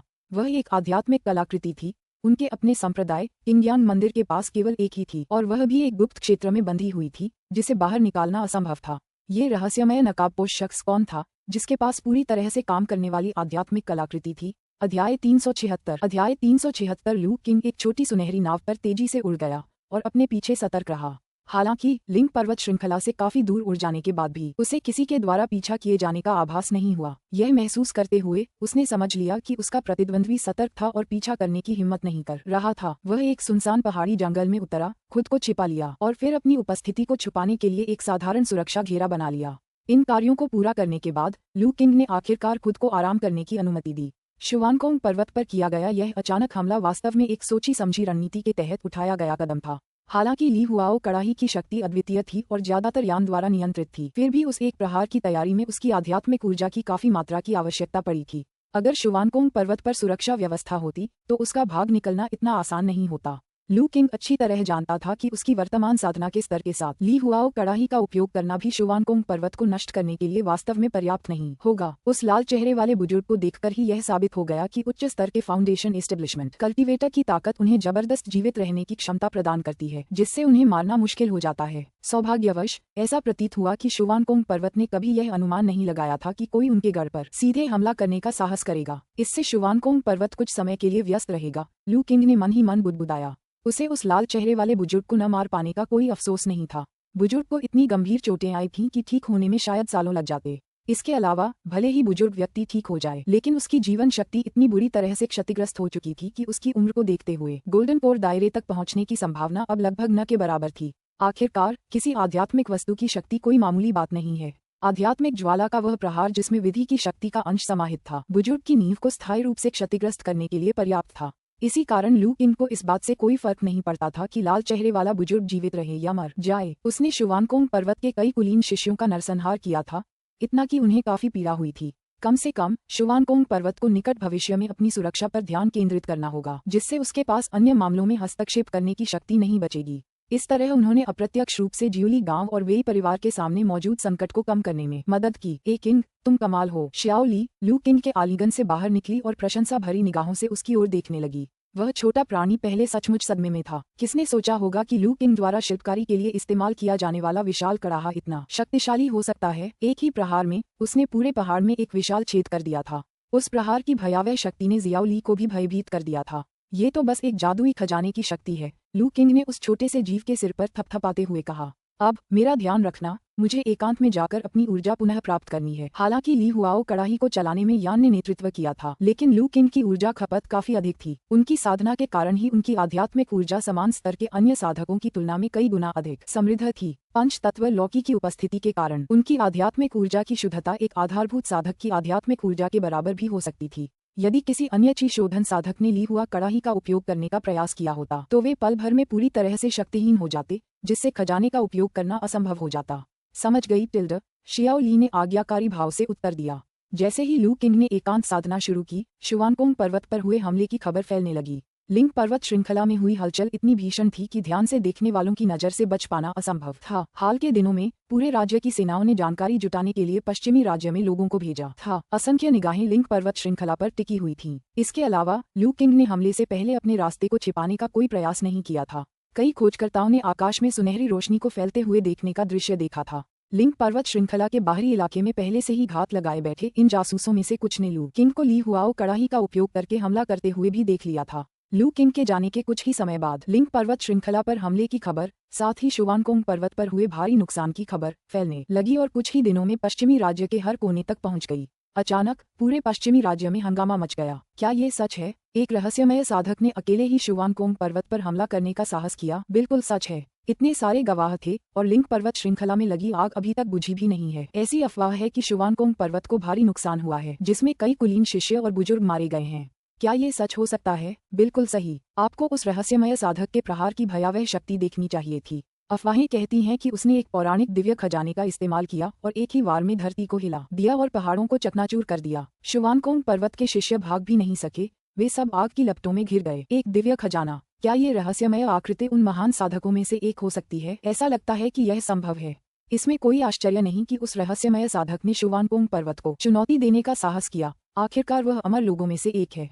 कौन जाने शुआनकोंग पर्वत ने ऐसा कौन सा भयानक कार्य किया होगा जिससे इतना शक्तिशाली प्राणी क्रोधित हो गया। खैर, उनके साथ यही होना चाहिए था। शुआनकोंग पर्वत का गुप्त गढ़ सदियों से गुप्त रखा गया था, लेकिन अब जब आध्यात्मिक ऊर्जा पुनर्जीवित हो रही है तो वे पश्चिमी राज्य पर कब्जा करना चाहते हैं और हमें आत्मसमर्पण करने के लिए मजबूर करना चाहते हैं। अब जब ये रहस्यमय साधक सामने आ गया है तो देखते हैं कि वे कितने अहंकारी हो सकते हैं। बिल्कुल सही, वे लालची भिक्षु हमें अधीनता स्वीकारने के लिए मजबूर कर रहे हैं और हमारे संप्रदाय की आधी से अधिक संपत्ति भी छीन चुके हैं और हर महीने भेंट की मांग करते हैं। ये रहस्यमय साधक तो मानो न्याय कर रहा है। बिल्कुल सही। शुआनकोंग पर्वत की भारी हार से पता चलता है कि चारों महान गुप्त लोग अजेय नहीं हैं। ये हम सबके लिए एक अवसर हो सकता है। शुआनकोंग पर्वत पर हुए हमले और उसमें हुए भारी नुकसान ने पश्चिमी राज्य भर में व्यापक आक्रोश और ध्यान आकर्षित किया था। फिर भी सदमे के अलावा अधिकांश लोगों ने दूसरों की पीड़ा पर प्रसन्नता और संतुष्टि की भावना महसूस की। शुआनकोंग पर्वत के लिए किसी को भी जरा सी भी दया या दुख नहीं हुआ। आखिरकार शुआनकोंग पर्वत के पुनः प्रकट होने के बाद से इसने पश्चिमी राज्य पर नियंत्रण हासिल करने का प्रयास किया था और एक अडिग और दबंग दृष्टिकोण के साथ कई संप्रदायों को अधीनता स्वीकारने के लिए मजबूर किया था, जिसमें किसी भी प्रतिरोध को बर्दाश्त नहीं किया गया था। पश्चिमी राज्य के संप्रदायों ने हमेशा इस स्थिति का विरोध किया था, लेकिन सत्ता में भारी असमानता के कारण ही उन्होंने आत्मसमर्पण किया था। शुआनकोंग पर्वत को ऐसी विकट स्थिति में देखकर वे प्रसन्न क्यों नहीं होंगे? इसके अलावा रहस्यमय साधक का लक्ष्य केवल शुआनकोंग पर्वत ही प्रतीत होता था और वह उन संबद्ध शक्तियों को पूरी तरह से नजरअंदाज कर रहा था जिन्होंने हाल ही में उनके समक्ष आत्मसमर्पण किया था। कुछ समय के लिए पश्चिमी राज्य के संप्रदायों में एक बार फिर महत्वाकांक्षा की लहर दौड़ने लगी और यह परिणाम बिल्कुल वही था जो लू किंग हासिल करना चाहता था। जब तक शुआनकोंग पर्वत पश्चिमी राज्य पर प्रभुत्व स्थापित नहीं कर लेता, तब तक उनके पास कई प्रांतों को पार करने और कांगझोउ के ज्यूली गांव को नुकसान पहुंचाने के लिए संसाधन नहीं होंगे। यह आध्यात्मिक ज्वाला सचमुच भयानक है। वह रहस्यमय साधक कौन हो सकता है जिसने शुआनकोंग पर्वत पर हमला करने का साहस किया? लिंग पर्वत श्रृंखला में कई विशाल पक्षी हवा में मंडरा रहे थे, नीचे सुलगती हुई लपटों को देख रहे थे। उनके चेहरे आश्चर्य से भरे हुए थे। कभी विशाल रहे पर्वत शिखर पर बने उस बड़े खुले गड्ढे को देखकर उनका सदमा और गहरा गया। वे समझ नहीं पा रहे थे कि किस प्रकार की भयानक शक्ति इस तरह का विनाशकारी दृश्य उत्पन्न कर सकती है। समूह का नेतृत्व कर रहे युवक ने गंभीर भाव से कहा, चाहे वह कोई भी हो, ऐसी शक्ति का प्रयोग करने में सक्षम किसी भी साधक के पास साधना का एक अतुलनीय स्तर होना चाहिए। क्या ऐसी अफवाह नहीं है कि उसने इतने विनाशकारी हमले को अंजाम देने के लिए किसी जादुई खजाने का इस्तेमाल किया था? उसके बगल में खड़े किसी व्यक्ति ने पूछा। किसी जादुई खजाने को सक्रिय करने के लिए भी एक निश्चित साधना स्तर की आवश्यकता होती है। नीचे दी गई स्थिति को देखते हुए उसके द्वारा इस्तेमाल किया गया हथियार कम से कम आध्यात्मिक कलाकृति के बराबर का खजाना होना चाहिए। इस प्रकार के खजाने को प्राप्त करने के लिए अपार आध्यात्मिक ऊर्जा की आवश्यकता होती है, जो साधक की गहन साधना को दर्शाता है। मेरा अनुमान है कि वह संभवतः हमारे कुलपति के समान स्तर पर है। युवक ने गंभीरतापूर्वक अनुमान लगाया। कुलपति का स्तर, ये सुनकर बाकी लोग और भी ज्यादा चौंक गए। उनकी नजरों में उनके कुलपिता लगभग अजेय थे। उनके स्तर का कोई दूसरा साधक वास्तव में बेहद शक्तिशाली होगा। बड़े भाई, क्या हमें अभी भी शुवानकोंग पर्वत पर जाना चाहिए? एक युवती ने कुछ हिचकिचाहट के साथ नीचे फैली तबाही की ओर देखते हुए पूछा। उसकी इंद्रियों को नीचे की पर्वत श्रृंखला पूरी तरह से निर्जन, किसी भी गतिविधि से रहित प्रतीत हुई। कोई जरूरत नहीं। असल में मेरा इरादा उस रहस्यमय साधक से मिलने और उसके बारे में पूछताछ करने का था, लेकिन अब ये स्पष्ट है कि शुवानकोंग पर्वत के लोग अपने गुप्त क्षेत्र में चले गए हैं। इतने बड़े नुकसान झेलने के बाद तो वे डरे हुए पक्षियों की तरह सहमे हुए होंगे। अभी उनसे मिलने जाना बुद्धिमानी नहीं होगी। चलो वापस चलते हैं, युवक ने सिर हिलाते हुए उत्तर दिया। शुवानकोंग पर्वत के इतने सारे बुजुर्गों और शिष्यों की मृत्यु के बाद कौन अनुमान लगा सकता था कि अब उनकी मनस्थिति कैसी होगी? अगर वे ठीक उसी समय पहुंचते हैं जब पहाड़ का प्रकोप भड़क उठता है, तो शुवानकोंग पर्वत की विशिष्ट क्रूरता को देखते हुए कुछ भी हो सकता है। इस प्रकार अंततः उस युवक ने उनके संप्रदाय में लौटने का निर्णय लिया। वे इस यात्रा से पहले ही काफी कुछ सीख चुके थे। युनशुई गुप्त क्षेत्र के इन शिष्यों में वरिष्ठ शिष्य होने के नाते किसी ने भी उनके निर्णय पर आपत्ति नहीं जताई। तुरंत ही उन्होंने अपने विशाल पक्षियों को घुमाया और उड़ गए। ऐसा लगता है कि युनशुई गुप्त क्षेत्र के लोग चले गए हैं। जब विशालकाय पक्षी एक छोटे से कस्बे के ऊपर से गुजरे, तो एक आकृति ने ऊपर देखा और कुछ बुदबुदाया। जब शुवानकोंग पर्वत उनके क्षेत्र में छिपकर अपने दरवाजे बंद कर लेगा, तो अगर वे यहीं रुके तो उन्हें खाली हाथ लौटना ही पड़ेगा। एक और आवाज ने जवाब दिया। किसने सोचा होगा कि गौरवशाली शुवानकोंग पर्वत को छिपने के लिए मजबूर होना पड़ेगा, यहाँ तक कि वे अपने ही द्वार से बाहर भी नहीं निकल पाएंगे। ये रहस्यमय साधक कौन है? आध्यात्मिक कलाकृति का उपयोग करना, यह एक ऐसी चीज है जिसे चारों महान गुप्त लोगों में से कोई भी हासिल नहीं कर पाया है। क्या ऐसा हो सकता है कि इस दुनिया में हमारे 4 महान गुप्त लोगों के अलावा कोई और छिपी हुई शक्ति भी मौजूद हो? प्राचीन काल के अंत में अनगिनत अमर संप्रदाय सीमा भंग नाव पर सवार होने के लिए होड़ करते थे, खुले और गुप्त युद्धों में संलग्न होते थे और एक दूसरे को मार डालते थे। उन स्वतंत्र नेसेंट सोल विशेषज्ञों का जिक्र करना भी जरूरी है जो इस विवाद में शामिल हुए। इन संघर्षों में कई साधना संप्रदाय नष्ट हो गए, इसलिए समय के साथ कुछ आध्यात्मिक कलाकृतियों का बिखर जाना स्वाभाविक है। इस रहस्यमय कृषक को सौभाग्य प्राप्त हुआ होगा जिसने उन प्राचीन खजानों या विरासतों में से एक को प्राप्त किया होगा। ऐसा लगता है कि दुनिया में हो रहे बदलाव, साथ ही आध्यात्मिक ऊर्जा का पुनरुत्थान हमारी कल्पना से परे हैं। यहाँ तक कि भाग्य का परिवर्तन भी एक अनपेक्षित रहस्य बन गया है। इसमें कोई आश्चर्य नहीं कि हमारे महल के स्वामी ने हमें बाहर आने के लिए कहा। हम हजारों वर्षों से गुप्त क्षेत्र में छिपे रहे हैं, बाहरी दुनिया को परेशान करने वाली आध्यात्मिक ऊर्जा की कमी से मुक्त रहे हैं, लेकिन इसी तरह हम दुनिया की समृद्धि से लाभ उठाने में असमर्थ रहे हैं। अगर हम बाहर निकलकर अपनी किस्मत नहीं आजमाते हैं, तो भविष्य में हम अनगिनत अवसर खो सकते हैं। बिल्कुल ठीक उसी तरह जैसे उस दिन पवित्र पर्वत पर हुआ था, जहां सबसे बड़ा अवसर उस युवक को मिला था। और अब एक और रहस्यमय साधक, जो आध्यात्मिक कलाकृति का प्रयोग कर रहा है, प्रकट हुआ है। अगर हम गुप्त क्षेत्र में छिपते रहे तो हजारों वर्षों से संचित हमारा सारा लाभ जल्द ही नष्ट हो जाएगा। कई प्रभावशाली हस्तियों ने दुनिया में हो रहे परिवर्तनों के गहन रहस्यों, आध्यात्मिक ऊर्जा के पुनरुत्थान और भाग्य के अप्रत्याशित परिवर्तन को गहराई से महसूस किया, जो उनकी अपेक्षाओं से कहीं अधिक था। लेकिन शुवानकोंग पर्वत की अब इतनी दयनीय स्थिति को देखते हुए, जो अपने गुप्त क्षेत्र में छिपने के लिए मजबूर है, वे निश्चित रूप से इस बार अन्य 3 गुप्त क्षेत्रों से पीछे रह जाएंगे। एक व्यक्ति ने कुछ हद तक दूसरों की पीड़ा पर प्रसन्नता जताते हुए बात की। इतने आत्मसंतुष्ट मत हो। शुवानकोंग पर्वत ने भले ही कुछ वरिष्ठों और शिष्यों को खो दिया हो, लेकिन उनकी असली ताकत उन शिष्यों में नहीं है। अपने गुप्त क्षेत्र में रहने वाले एकांत प्रिय बुजुर्ग ही उनकी वास्तविक नींव हैं। दुनिया के मौजूदा नियम पूरी तरह से गठित नहीं हुए हैं, इसलिए वे अभी उभरने में सक्षम नहीं हो सकते हैं। लेकिन जब दुनिया के दाव की ध्वनियां 1 या 2 बार और गूंजेंगी और नियम अधिक पूर्ण हो जाएंगे, यदि उस समय वे महान बुजुर्ग कोई महत्वपूर्ण उपलब्धि हासिल कर लेते हैं, तो भले ही वह रहस्यमय साधक किसी आध्यात्मिक कलाकृति का प्रयोग करे, शुवानकोंग पर्वत को अब कोई खतरा नहीं रहेगा। पहले व्यक्ति ने गंभीरता से चेतावनी दी। बड़े भाई, आप सही कह रहे हैं। बाकी लोगों ने तुरंत जवाब दिया और आगे कोई मजाक करने से खुद को रोक लिया। वे जानते थे कि सीनियर ब्रदर वांग सच बोल रहे थे। शुवानकोंग पर्वत के महान बुजुर्ग अपने महल के स्वामी के समकक्ष ही कुशल साधक थे। ये फाउंडेशन एस्टेब्लिशमेंट के अंतिम चरण के या पूर्ण रूप से निपुण कृषक थे। यदि वे और आगे बढ़ते हैं तो वे पौराणिक गोल्डन कोर दायरे में प्रवेश कर जाएंगे। यह एक ऐसा क्षेत्र था जो पहले गुप्त क्षेत्र के भीतर विश्व की आध्यात्मिक कमी के कारण अप्राप्य था। 4 महान गुप्त लोकों में से भी कोई भी हजारों वर्षों में इस स्तर तक पहुंचने में सफल नहीं हुआ था। किसी को भी ठीक से पता नहीं था कि गोल्डन कोर का साधक कितना शक्तिशाली होता है।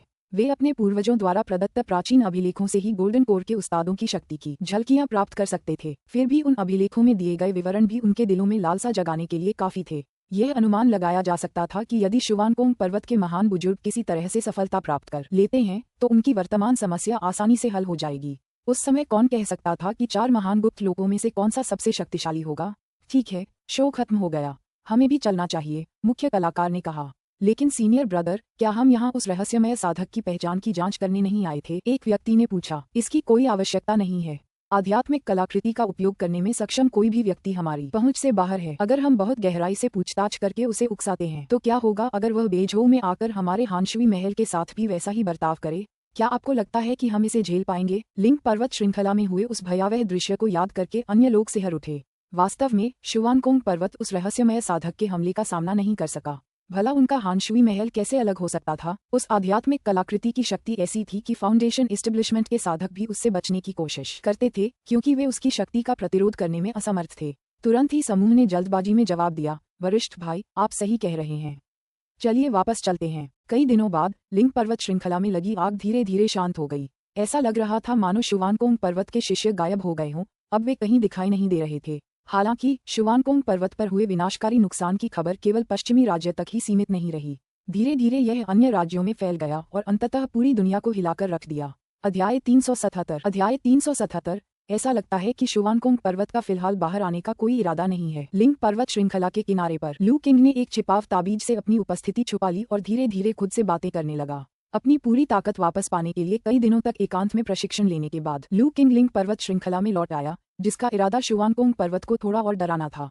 फिर भी कई दिनों तक प्रतीक्षा करने के बाद भी उसे शुवानकोंग पर्वत से एक भी शिष्य निकलता हुआ नहीं दिखाई दिया। इससे वह समझ गया कि शुवानकोंग पर्वत गुप्त क्षेत्र में ही छिपा रहना चाहता है और बाहर आने का उसका कोई इरादा नहीं है। उन्हें इससे निराशा नहीं हुई। इसके विपरीत ये ठीक वही परिणाम था जो वह चाहता था, क्योंकि इसका मतलब था कि उसकी धमकियों ने अपना उद्देश्य पूरा कर लिया था। युवक स्वामी, ऐसा लगता है कि अब आप दूर दूर तक प्रसिद्ध हो जाएंगे, क्योंकि आपने एक संपूर्ण गुप्त क्षेत्र को इस हद तक दबा दिया है कि वह प्रकट होने का साहस ही नहीं कर सकता। ऐसा कारनामा प्राचीन काल में भी साधना जगत में शायद ही कभी देखा गया हो। लू किंग के मन में यान की आवाज गूंज उठी। लू किंग के एकांतवास के दौरान यान ने भी अपनी कुछ आध्यात्मिक ऊर्जा को पुनः प्राप्त करने में कामयाबी हासिल कर ली थी। यह महज एक खोखली प्रतिष्ठा है, जिक्र करने लायक नहीं, लू किंग ने लापरवाही से जवाब दिया। चूंकि शुवानकोंग पर्वत सामने नहीं आएगा, इसलिए हमें यहाँ समय बर्बाद करने की कोई जरूरत नहीं है। चलिए वापस चलते हैं। अकीद, क्या हम वापस जा रहे हैं?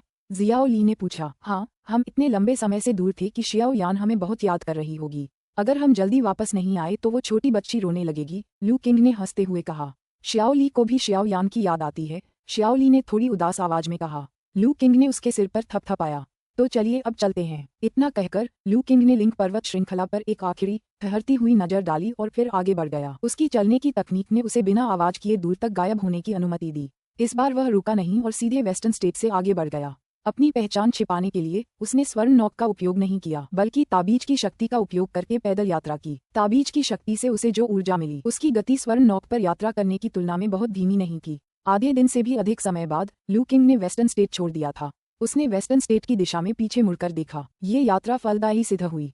उसने न केवल शुवानकोंग पर्वत को करारा प्रहार किया, जिससे भारी नुकसान हुआ और वे गुप्त क्षेत्र में ही सीमित रह गए, बल्कि कई खजाने भी प्राप्त किए। विशेष रूप से स्वर्ण नौक उसके लिए बहुत उपयोगी साबित होगी। अब वह शांति के ऐसे दौर की उम्मीद कर सकता था जहां वह अपेक्षाकृत सुरक्षित माहौल में प्रशिक्षण ले सके। वेस्टर्न स्टेट पर आखिरी नजर डालते हुए लू किंग का शरीर हरी रोशनी से जगमगा उठा और वह एक बार फिर तेज गति से आगे बढ़ा। कुछ दिनों बाद लू किंग कांगझोउ लौट आई। यात्रा में जरूरत से थोड़ा ज्यादा समय लग गया, क्योंकि सुरक्षा के लिहाज से उसने जानबूझकर घुमावदार रास्ता अपनाया था। कांगझोउ पहुंचने के बाद लू किंग को अब सावधानी बरतने की कोई आवश्यकता महसूस नहीं हुई और उसने पूरी गति से यात्रा की। दोपहर तक वह ज्यूली गांव वापस पहुंच गया था, अपनी आभा को छिपाए बिना। जैसे ही वह सरनी की सीमा में प्रवेश कर गया, वेई परिवार के आंगन में वेई जिहाओ और अन्य लोगों की जांच कर रहे बूढ़े डॉक्टर चेन ने उसकी उपस्थिति को भांप लिया। मास्टर चेन, क्या हाओ एर के स्वास्थ्य में कुछ गड़बड़ है? उसके चेहरे के भाव देखकर वेई शिंघे ने तुरंत पूछा। उनके बगल में खड़ी मैडम वेई भी चिंतित दिख रही थीं। चिंता मत कीजिए मास्टर वेई, बूढ़े डॉक्टर ने उन्हें आश्वस्त करते हुए कहा। जिहाओ और बाकी सब ठीक हो रहे हैं, थोड़ी और कसरत की जरूरत है और वे लगभग 10 से 2 हफ्तों में पूरी तरह से ठीक हो जाएंगे। ये सुनकर मैडम वेई ने राहत की सांस ली और अपनी छाती थपथपाए। कई दिनों से जब भी वह अपने बड़े बेटे की कनपटी पर उगे कुछ सफेद बालों को देखती तो उनका दिल दुख उठता था। सौभाग्य से उस बुजुर्ग डॉक्टर की सलाह के कारण वे सफेद बाल फिर से काले होने लगे थे। धन्यवाद मास्टर चेन, वेई जिहाओ ने खड़े होकर बूढ़े डॉक्टर को आदरपूर्वक प्रणाम करते हुए कहा। किंग्यून तलवार संप्रदाय के अन्य शिष्यों ने भी धन्यवाद में सिर झुकाया। ऐसी शिष्टाचार की कोई आवश्यकता नहीं है, बूढ़े डॉक्टर ने कहा। लेकिन याद रखें, अगले कुछ दिनों तक आपको आराम पर ध्यान देना चाहिए और किसी भी प्रकार की लड़ाई में शामिल होने से बचना चाहिए। हम आपकी सलाह मानेंगे, वेई जिहाओ और अन्य लोगों ने आदरपूर्वक उत्तर दिया। अच्छा, मैं एक औषधीय भोजन की विधि छोड़ रहा हूँ। इसका पालन करने से आपके ठीक होने में तेजी आएगी। बूढ़े डॉक्टर ने वेई परिवार के आंगन से निकलते हुए एक पर्ची छोड़कर कहा। पहाड़ की ढलान पर स्थित अपने छोटे से आंगन में लौटकर उसने देखा कि शियाओ यान लू किंग से चिपकी हुई चंचल अंदाज में रो रही थी। बड़े भाई शियाओ ली, आप इतनी देर तक घर से बाहर क्यों रहे? शियाओ यान घर पर बहुत ऊब गई थी। माफ करना शियाओ यान, अगली बार मैं इतनी देर तक दूर नहीं रहूंगी। लू किंग ने छोटी बच्ची को गले लगाकर दिलासा दिया। आंगन में प्रवेश करते समय बूढ़े डॉक्टर ने मुस्कुराते हुए ये दृश्य देखा। गुरुजी, लू किंग ने शियाओ यान को नीचे उतारने के बाद आदरपूर्वक उनका अभिवादन किया। उसने जानबूझकर अपनी आभा नहीं छिपाई थी, क्योंकि वह जानता था कि उसका स्वामी उसकी वापसी को भांप लेगा। आपको वापस देखकर अच्छा लगा।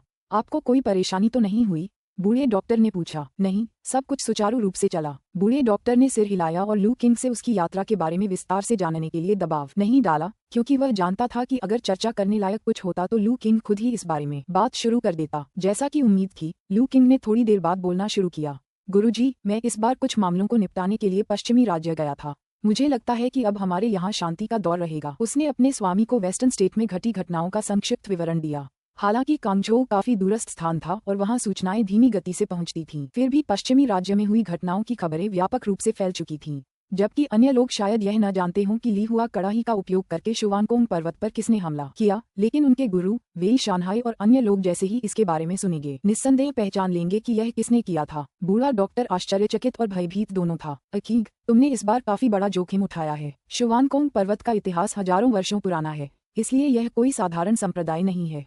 अगर उन्होंने घात लगाकर हमला किया होता तो आध्यात्मिक कलाकृति से सुरक्षा के बावजूद भी तुम्हारे लिए बचना मुश्किल होता। मैं समझता हूँ गुरुजी, यह वाकई जोखिम भरा था, लेकिन शुवानकोंग पर्वत का उभरना हमारे लिए अच्छा संकेत नहीं है। वेई मनों से भागा वुजियान टावर का हत्यारा अभी भी एक छिपा हुआ खतरा है।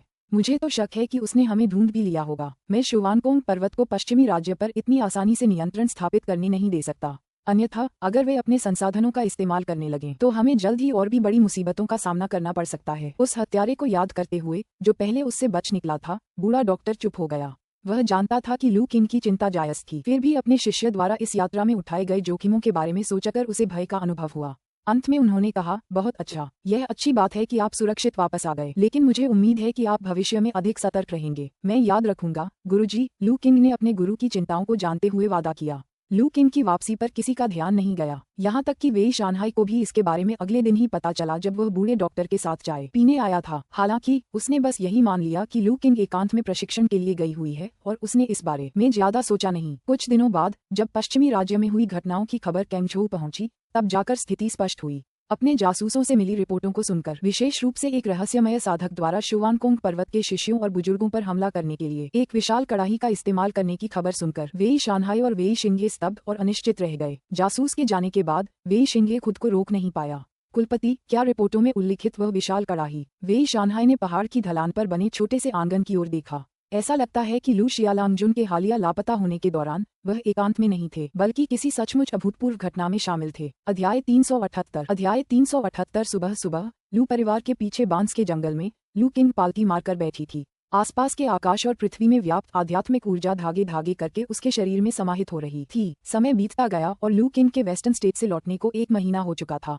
पिछले 1 महीने में आकाश और पृथ्वी के भीतर की आध्यात्मिक ऊर्जा में लगातार वृद्धि जारी रही। गठन सरणी के नियमन और एकाग्रता के तहत ज्यूली गांव में आध्यात्मिक ऊर्जा अब लगभग उतनी ही सघन थी जितनी कि लू किंग ने कभी सेंट्रल स्टेट में अनुभव की थी। बेशक इतना समय बीत जाने के बाद, लू किंग और अन्य लोगों के चले जाने के बाद से सेंट्रल स्टेट में आध्यात्मिक ऊर्जा भी काफी सघन हो गई होगी। बहरहाल ज्यूली गांव में मौजूद आध्यात्मिक ऊर्जा अब उनके और उनके गुरु की साधना को सहारा देने के लिए पर्याप्त थी। जैसे जैसे लू किंग साधना करता गया, उसके चारों ओर घूमती आध्यात्मिक ऊर्जा उत्तरोत्तर सघन होती गई। अंततः ऊर्जा धुंध में संघनित होने के हल्के संकेत भी दिखाने लगी। अचानक लू किंग का शरीर कांप उठा, क्योंकि उसने अपने चारों ओर मौजूद सघन आध्यात्मिक ऊर्जा को एक ही सांस में समाहित कर लिया। इसके बाद उनके शरीर से पूर्णता की आभा निकलने लगी। युवा स्वामी, क्यूई शोधन के शिखर पर पहुंचने के लिए आपको बधाई। यान की आकृति लू किंग के बगल में प्रकट हुई और उन्हें हार्दिक बधाई दी। मन ही मन यान लू किंग की तीव्र साधना प्रगति पर आश्चर्यचकित था। ची शोधन की परम पूर्णता प्राप्त करने के बाद अभी कुछ ही समय बीता था और फिर भी वह एक बार फिर ची शोधन के शिखर पर पहुंचने के करीब था।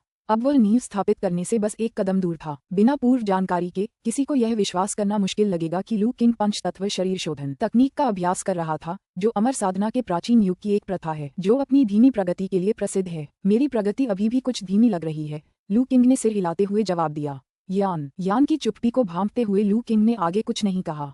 वह यान के दृष्टिकोण को समझ गया था।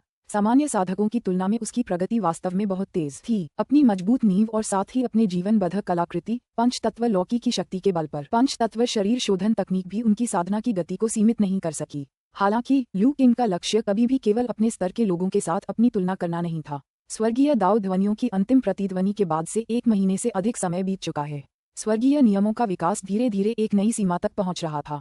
लू किंग का अनुमान था कि स्वर्गीय दाऊ ध्वनियों की 5वीं प्रतिध्वनि जल्द ही सुनाई देगी। पिछले अनुभवों के आधार पर हर बार जब स्वर्गीय दाऊ ध्वनियां प्रतिध्वनित होती थीं, तो स्वर्गीय नियम और अधिक परिष्कृत हो जाते थे। प्रत्येक सुधार ने अधिक शक्तिशाली प्राणियों के उद्भव को संभव बनाया। वर्तमान में दिव्य नियमों के अनुसार साधकों को फाउंडेशन एस्टेब्लिशमेंट स्तर तक पहुंचने की अनुमति है। अगली प्रतिध्वनि के बाद यह अत्यधिक संभावना थी कि स्वर्गीय नियम और विकसित होंगे, जिससे गोल्डन कोर क्षेत्र के विशेषज्ञों का उदय संभव हो सकेगा। उस समय जो भी सबसे पहले सफलता हासिल करेगा, उसका दुनिया के संतुलन पर काफी प्रभाव पड़ेगा। लू किंग को यह उम्मीद नहीं थी कि वह गोल्डन कोर क्षेत्र में प्रवेश करने वाली पहली व्यक्ति होगी। यह अवास्तविक था, लेकिन उन्हें यह सुनिश्चित करना था कि समय आने पर उनमें गोल्डन कोर क्षेत्र के विशेषज्ञों का सीधे सामना करने का आत्मविश्वास हो, और यह स्पष्ट रूप से क्यूई शोधन स्तर पर प्राप्त करने योग्य नहीं था। उन्हें एक ऐसी सफलता की आवश्यकता थी जो गुणात्मक परिवर्तन ला सके। उम्मीद है कि स्वर्गीय दाऊ ध्वनियों की 5वीं प्रतिध्वनि में थोड़ी देरी हो जाए, लू किंग ने बुदबुदाते हुए कहा। अब जबकि उसने ची शोधन पूरा कर लिया था और अलौकिक क्षमताएं प्राप्त कर ली थीं, इसलिए उसे अपने वर्तमान क्षेत्र में किसी भी बाधा का सामना नहीं करना पड़ा। कुछ और दिनों की तैयारी के बाद फाउंडेशन एस्टेब्लिशमेंट चरण में प्रवेश करना उनके लिए संभव हो जाएगा। उन्हें पूर्वाभास था कि स्वर्गीय दाऊ ध्वनियों की 5वीं प्रतिध्वनि के बाद दुनिया में एक गहरा परिवर्तन आएगा। एक बात तो तय है कि शुवानकोंग पर्वत भी अपनी चालें चलेगा, इसलिए भविष्य में आने वाले बदलावों का सामना करने के लिए उसे पर्याप्त शक्ति की आवश्यकता थी। जब लू किंग इस बारे में सोच रहा था, तभी उसे अचानक कुछ गड़बड़ी महसूस हुई। वह आश्चर्य से अर्ध पहाड़ी आंगन की ओर देखने लगा। क्या मालिक ने रास्ता तोड़ दिया है? कुछ दिन पहले ही उसके गुरु ने बताया था कि वह कई दिनों के लिए एकांतवास में जाएगा। अप्रत्याशित रूप से उसने इतनी जल्दी ही नियमों को तोड़ दिया। लू किंग के चारों ओर एक हल्की हवा चली और अगले ही पल वह बांस के जंगल से गायब हो गया। कुछ ही देर में वह हाफ माउंटेन कोर्टयार्ड पहुंच गया। बड़े भाई, आप वापस आ गए। आंगन में ची ईटिंग तकनीक का अभ्यास समाप्त कर चुकी श्याओ यान ने लू किंग का खुशी से अभिवादन किया। 1 महीने से अधिक के अभ्यास के बाद जियाओ यान ने ची ईटिंग तकनीक में काफी प्रगति कर ली थी। उसकी आध्यात्मिक ऊर्जा अब प्रचुर मात्रा में थी और ची शोधन के क्षेत्र में उसने एक ठोस नींव बनाना शुरू कर दिया था। ची शोधन में लघु पूर्णता के चरण के करीब पहुंच रही थी। आखिरकार जियाओ यान के पास असाधारण साधना प्रतिभा थी। जैसा कि यान ने उल्लेख किया था, अमर साधना के प्राचीन युग में भी उसकी प्रतिभा उसे किसी भी शीर्ष संप्रदाय में एक प्रमुख शिष्य के रूप में योग्य बनाती। एक सच्ची अद्वितीय प्रतिभा। लू किंग ने अपना सिर थपथपाया, फिर घर की ओर देखा। उन्हें इस बात का आभास हो रहा था कि उनके गुरु अभी भी ध्यान कक्ष में हैं, संभवतः अपनी अभूतपूर्व सफलता के कारण आए परिवर्तनों का अनुभव कर रहे हैं। किसी भी तरह की बाधा न डालने की इच्छा से लू किंग ने आंगन में चुपचाप खड़े होकर इंतजार करना बेहतर समझा। कुछ देर बाद उसने दरवाजा खुलने की आवाज सुनी और जल्द ही बुजुर्ग चिकित्सक दरवाजे पर दिखाई दिए। दादाजी चेन, आप एकांतवास से बाहर आ गए हैं, श्याओ यान ने उत्साह से पुकार लगाई। अभी अभी, बुजुर्ग चिकित्सक ने अपनी दाढ़ी सहलाते हुए उत्तर दिया। उनके चेहरे पर प्रसन्नता का भाव था। मास्टर, फाउंडेशन एस्टेब्लिशमेंट की उपलब्धि पर आपको हार्दिक बधाई। लू किंग ने भी अपनी हार्दिक बधाई दी। साथ ही वह विस्मय की एक नई भावना से खुद को रोक नहीं सका। उनके गुरु की साधना प्रतिभा वास्तव में आश्चर्यजनक थी। हालांकि लू किंग ने एक दिव्य आपदा सहन की थी, 9 लोगों की आदिम ऊर्जा से अपनी नींव मजबूत की थी और पंच तत्व लौकी को अपने जीवन बद्ध कलाकृति के रूप में धारण किया था। ये ऐसे कारक थे जो उसकी असाधारण साधना गति को उचित ठहराते थे, लेकिन उसके गुरु का ऐसे किसी अनुभव से सामना नहीं हुआ था। फिर भी उनके गुरु की साधना में प्रगति लगभग उतनी ही तीव्र थी। बहुत पहले ही ची शोधन के शिखर पर पहुंच चुके उन्होंने अब बाधा को पार कर लिया था और आधारभूत स्थापना के चरण में प्रवेश कर लिया था। खेती की यह गति आश्चर्यजनक थी, यहाँ तक कि यान भी मन ही मन में ये कहने से खुद को रोक नहीं पाई, युवा स्वामी, आपके स्वामी के पास दुर्लभ अंतर्दृष्टि और समझ है जो लगभग बेजोड़ है। आह किंग, मुझे लगता है कि आपकी नजरों से कुछ भी नहीं बचता, बुजुर्ग चिकित्सक ने हंसते हुए कहा। हाल ही में मैं जिहाओ और अन्य लोगों के शरीर को ठीक कर रहा था। उन पर अंकित अद्वितीय प्रतीकों से मुझे शरीर की जीवन ऊर्जा के संचार के रहस्यों की जानकारी प्राप्त हुई। इस एहसास के साथ मुझे फाउंडेशन एस्टेब्लिशमेंट के सार की थोड़ी सी झलक मिली। मेरा शुरुआती इरादा केवल कुछ दिनों के लिए एकांत में जाकर अपनी समझ को मजबूत करना था, लेकिन अंततः मुझे सीधे सफलता मिल गई। गुरु की साधना प्रतिभा वास्तव में प्रशंसनीय है, लू किंग ने सच्चे सम्मान के साथ कहा। उसी समय वह आश्चर्यचकित भी था। वह अपने गुरु द्वारा उल्लिखित प्रतीकों की प्रकृति को बिल्कुल सटीक रूप से जानता था। ये निशान राक्षसी साधकों द्वारा वेई जिहाओ और अन्य लोगों पर छोड़े गए थे, जो एक प्रकार की राक्षसी तकनीक थी। फिर भी उनके गुरु ने उन प्रतीकों से प्रेरणा ली थी। उनका उपयोग करके उन्होंने नींव स्थापना के रहस्यों को समझा और एक बड़ी सफलता हासिल की। इस स्तर की अंतर्दृष्टि की कल्पना करना सरासर असंभव था। इस बूढ़े आदमी की चापलूसी करना बंद करो, बुजुर्ग चिकित्सक ने मजाकिया लहजे में डांटते हुए कहा। प्रतिभा विकसित करने की बात हो तो क्या कोई ऐसा है जो तुम्हारी बराबरी कर सके, मेरे शिष्य? जैसे ही गुरु और शिष्य ने एक दूसरे की प्रशंसा की, लू किंग ने अचानक अपने भीतर एक सूक्ष्म परिवर्तन महसूस किया। उसे ज्यूली गांव के बाहर किसी की मौजूदगी का आभास हुआ और वह उपस्थिति काफी जानी पहचानी सी लगी। लू किंग मुस्कुराया, गुरुजी, ऐसा लगता है कि हमारे यहाँ कोई मेहमान आया है। अध्याय 379। क्या कोई आगंतुक है? बूढ़ा डॉक्टर पहले तो चौंक गया। अपनी हालिया सफलता की खुशी में डूबे होने के कारण उन्होंने गांव के बाहर हो रही हलचल पर ध्यान नहीं दिया था। ये सुनकर उन्होंने अपनी इंद्रियों को तेज किया, उपस्थिति को महसूस किया और उनके चेहरे पर भी मुस्कान आ गई। सचमुच हमारे यहाँ एक सम्मानित अतिथि आए हैं। ज्यूली गांव के प्रवेश द्वार पर एक युवक अपने सामने के दृश्य को विस्मय से देख रहा था। उसे विश्वास ही नहीं हो रहा था कि यह वही गांव है जहां वह पहले 2 बार जा चुका था। कोहरे से ढका हुआ, आध्यात्मिक ऊर्जा से भरपूर, ये स्थान जीवंतता से भरपूर था। गांव के प्रवेश द्वार पर स्थित विशाल वृक्ष भी रूपांतरित प्रतीत हो रहा था, जिसमें एक असामान्य और उल्लेखनीय आभा थी। इसके अलावा उसे गांव की रक्षा करने वाली एक अदृश्य शक्ति का हल्का सा आभास भी हुआ। अगर उसे यकीन न होता कि वह रास्ता नहीं भटका है, तो शायद उसे इस बात पर संदेह होता कि क्या वह किसी अमर की पवित्र भूमि पर पहुंच गया है।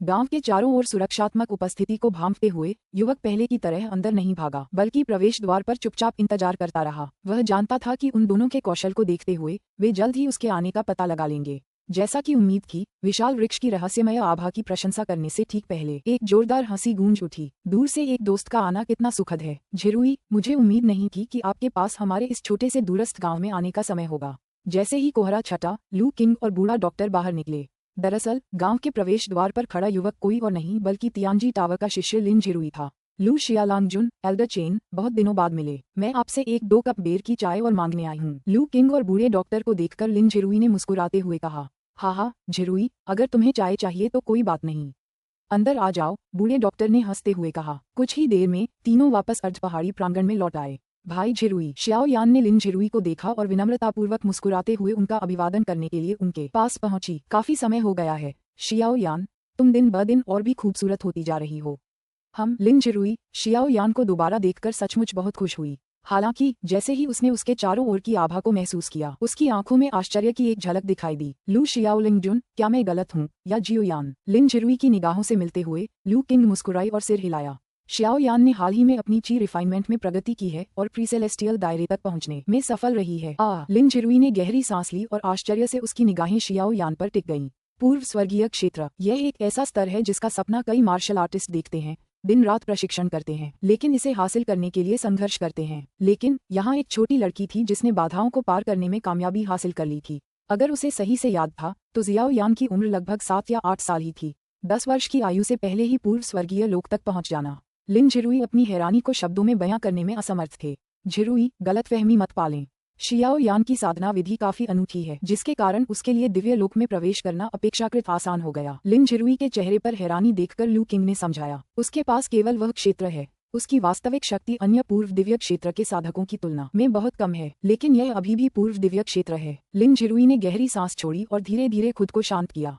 शियाओयान की ताकत असाधारण नहीं थी, इस बात से उसे कोई फर्क नहीं पड़ा। कौन उम्मीद करेगा कि एक छोटी बच्ची जीवन मरण की लड़ाई में शामिल होगी? पूर्व स्वर्गीय क्षेत्र का सबसे महत्वपूर्ण लाभ शरीर और आत्मा में होने वाला परिवर्तन था, जिससे व्यक्ति की आयु में काफी वृद्धि होती थी। जहां तक शक्ति की बात है, एक बार कोई व्यक्ति पूर्व स्वर्गीय क्षेत्र में पहुंच जाता है तो समय के साथ उसकी शक्ति स्वाभाविक रूप से बढ़ती ही जाती है। वास्तविक दिव्य ऊर्जा के साथ उसकी शक्ति में कोई कमी नहीं हो सकती थी। और लू किंग और बूढ़े डॉक्टर दोनों के मार्गदर्शन में ये स्पष्ट था कि जियाओयान की भविष्य की साधना उपलब्धियां असीमित होंगी। इस पर विचार करते हुए लिन झिरुई ने अपना ध्यान वापस लू किंग और बूढ़े डॉक्टर की ओर मोड़ दिया।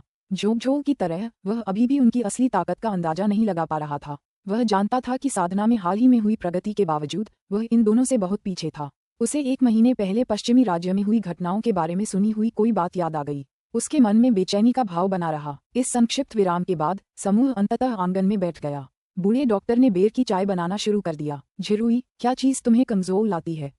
लू किंग ने पूछा। वह थोड़ा हैरान था। जोंगझोउ इस दुनिया का केंद्र था और अब जब स्वर्गीय दाओ की ध्वनियां चौथी बार गूंज चुकी थीं, तो वहां की आध्यात्मिक ऊर्जा और भी सघन होनी चाहिए, जिससे ये साधकों के लिए एक प्रतिष्ठित प्रशिक्षण स्थल बन गया हो। लिन जिरुई ने बाहर निकलने के लिए यही समय क्यों चुना था? अप्रत्याशित रूप से ये प्रश्न सुनकर लिन जिरुई ने आह भरी। सच कहूं तो मैं यहाँ भागने के लिए आया हूँ, उसने स्वीकार किया। लू किंग चौंक गया। भागना? क्या तुम्हारे संप्रदाय में कुछ गड़बड़ है? नहीं नहीं लू शियालांगजुन, आप गलत समझ रहे हैं। तियांजी टावर में कुछ भी गलत नहीं है। बात सिर्फ इतनी है कि जोंगझोउ में हालात इतने अराजक हो गए हैं कि मैं उस उथल पुथल से बचने के लिए वहां से निकल गया। लिन जिरुई ने जल्दी से समझाया। मैं समझ गई, लू किंग ने राहत महसूस करते हुए कहा। उन्हें तियांजी टावर के बारे में अच्छी धारणा थी और वे नहीं चाहते थे कि संप्रदाय पर कोई विपत्ति आए। लेकिन अभी भी जिरुई, क्या जोंगझोउ की स्थिति अब इतनी अराजक है? ये तो हद से ज्यादा अराजक है, लिन जिरुई ने आह भरी। शायद आपको पता न हो, लेकिन आपके जाने के बाद से जोंगझोउ की आध्यात्मिक ऊर्जा लगातार बढ़ रही है। धीरे धीरे गहरे भंडार वाले कई पूर्व दिव्य क्षेत्र के साधकों ने गहन रहस्यों को उजागर करना और आध्यात्मिक ऊर्जा को परिष्कृत करने, उसे आध्यात्मिक शक्ति में विकसित करने के सार को समझना शुरू कर दिया। अकेले इस घटना से जोंगझोउ में अराजकता नहीं फैलती। आखिरकार वे दिव्य साधक जिन्होंने आध्यात्मिक ऊर्जा को परिष्कृत करने के सार को अभी अभी समझा है, पूरी तरह से साधना पर केंद्रित हैं, आगे बढ़ने का लक्ष्य रखते हैं और उनके पास किसी और चीज के लिए समय नहीं है। लेकिन हाल ही में स्वर्गीय दाओ की ध्वनियां फिर से गूंज उठीं। इससे न केवल जोंगझोउ की आध्यात्मिक ऊर्जा में और भी अधिक वृद्धि हुई, बल्कि कुछ प्रसिद्ध पहाड़ों और एकांत स्थानों में अजीबोगरीब घटनाएं भी घटित होने लगीं। इनमें से कुछ प्राकृतिक खजाने पैदा हुए और प्राचीन गुफाओं में बने घरों के निशान भी खोजे गए। खबर फैल गई और जोंगझोउ में अफरा तफरी मच गई। प्राचीन काल की साधना के रहस्य अब छिपे नहीं हैं। जोंगझोउ में अधिकांश संप्रदाय और गुट पहले से ही इस बात से अवगत हैं। वे जानते हैं कि प्राचीन काल में वास्तव में अमरता का मार्ग था और इन प्राचीन गुफाओं में बने घरों का मिलना इस बात की पुष्टि करता है। जब उन्हें यह एहसास हुआ कि इन गुफानुमा महलों में साधना के तरीके और अमरता से जुड़ी कलाकृतियां हो सकती हैं, तो जोंगझोउ के गुट चैन से नहीं बैठ सके। उन्होंने तुरंत शिष्यों को अवसरों का लाभ उठाने के लिए भेजा और यहाँ तक कि वे लोग भी जो आध्यात्मिक शक्ति के रहस्यों को समझ चुके थे और उसका अभ्यास कर चुके थे, पीछे नहीं रह सके। वे सभी एकांतवास से बाहर निकले, इन खजानों पर दावा करने के लिए उत्सुक थे। अब जोंगझोउ में इन गुफानुमा महलों में छिपे खजानों के लिए लड़ने वाले गुटों के बीच पहले ही लड़ाई छिड़ चुकी है। कुछ गुटों ने तो अपने अपने क्षेत्रों में स्थित गुफानुमा महलों को आपस में बांटने के लिए गठबंधन भी बना लिया है, ताकि दूसरे गुटों को उनमें घुसपैठ करने से रोका जा सके। तियांजी टावर से भी विभिन्न संप्रदायों ने गठबंधन के लिए संपर्क किया है। यहाँ तक कि हमारे गुरु भी इससे परेशान हैं। अंततः उन्होंने स्थिति से बचने के लिए हमें एक यात्रा पर भेजने का फैसला किया। लिन जिरुई ने बिना किसी हड़बड़ी के जोंगझोउ में हुई हाल की घटनाओं का वर्णन किया। अध्याय 380। किसने सोचा होगा कि जोंगझोउ में इतना कुछ घटित हो चुका है? लू किंग ने भावुक होकर आह भरी। जोंगझोउ कांगझोउ से बहुत दूर था और वेई परिवार जैसे परिवार के लिए भी जोंगझोउ में संबंध स्थापित करना मुश्किल था। परिणामस्वरूप उन्हें उस क्षेत्र से जानकारी प्राप्त करने में स्वाभाविक रूप से देरी हुई। लेकिन क्या वाकई सेक्रेड माउंटेन के पास इससे निपटने का कोई साधन नहीं है? लू किंग को इस बात का ज्ञान था कि पवित्र पर्वत का उद्देश्य विश्व के विभिन्न राज्यों के बीच शांति बनाए रखना था। तार्किक रूप से जोंगझोउ में इतनी गंभीर अराजकता को देखते हुए सेक्रेड माउंटेन को इस पर आंखें मूंद नहीं लेनी चाहिए। तीनों पवित्र गुरुओं के साधना स्तर को देखते हुए वे निश्चित रूप से इस अशांति को शांत करने में सक्षम होंगे। यही बात मुझे सबसे ज्यादा हैरान करती है। जोंगझोउ में इतनी उथल पुथल के बावजूद सेक्रेड माउंटेन की ओर से कोई कार्रवाई नहीं हुई है। तीनों पवित्र गुरुओं में से किसी ने भी दर्शन नहीं दिए हैं और यहाँ तक कि मेरे गुरु भी उनसे मिलने के लिए पहाड़ पर गए थे, लेकिन वे उनमें से किसी से भी नहीं मिल सके। इसी वजह से मेरे गुरु को कुछ गड़बड़ महसूस हुई और उन्होंने सख्त आदेश दिया कि तियांजी टावर को प्रमुख संप्रदायों के बीच के विवादों में शामिल नहीं होना चाहिए। उन्होंने हमें राज्यों के पार यात्रा करने के लिए भी भेज दिया और कहा कि फिलहाल संभावित खतरों से बचें। पवित्र पर्वत की ओर से कोई कार्रवाई नहीं। लू किंग क्षण भर के लिए स्तब्ध रह गया, लेकिन फिर उसे तीसरे पवित्र गुरु के कठपुतली अवतार के साथ हुई लड़ाई के दौरान एकत्रित की गई जानकारी याद आ गई। तीसरे पवित्र गुरु का वास्तविक स्वरूप शिखर आधार स्थापना स्तर पर था। अन्य दो पवित्र गुरु भी संभवतः उसी स्तर के थे। अब स्वर्गीय दाओ ध्वनियों की चौथी प्रतिध्वनि पहले ही यहाँ आ चुकी है। अगली प्रतिध्वनि बहुत दूर नहीं है। क्या ऐसा हो सकता है कि तीनों पवित्र गुरु संसार के नियमों पर विचार कर रहे हों, उन नियमों के विकास के उस बिंदु तक पहुँचने की प्रतीक्षा कर रहे हों जहाँ वे उन्हें तोड़ सकें, जिससे वे जोंगझोउ में फैली अराजकता पर ध्यान देने के लिए बहुत व्यस्त हो जाएं? लू किंग ने इस संभावना पर विचार किया और इसे काफी तर्कसंगत पाया। अभ्यासकर्ताओं के लिए साधना स्तर में उन्नति करने से अधिक महत्वपूर्ण कुछ भी नहीं है।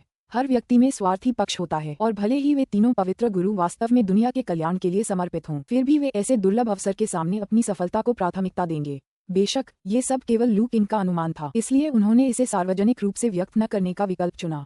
इसके बजाय उन्होंने बस मुस्कुराते हुए कहा, अगर ऐसा है तो स्वामी जिरुई, अगर आपको कोई आपत्ति न हो तो आप कुछ समय के लिए हमारे साथ रह सकते हैं।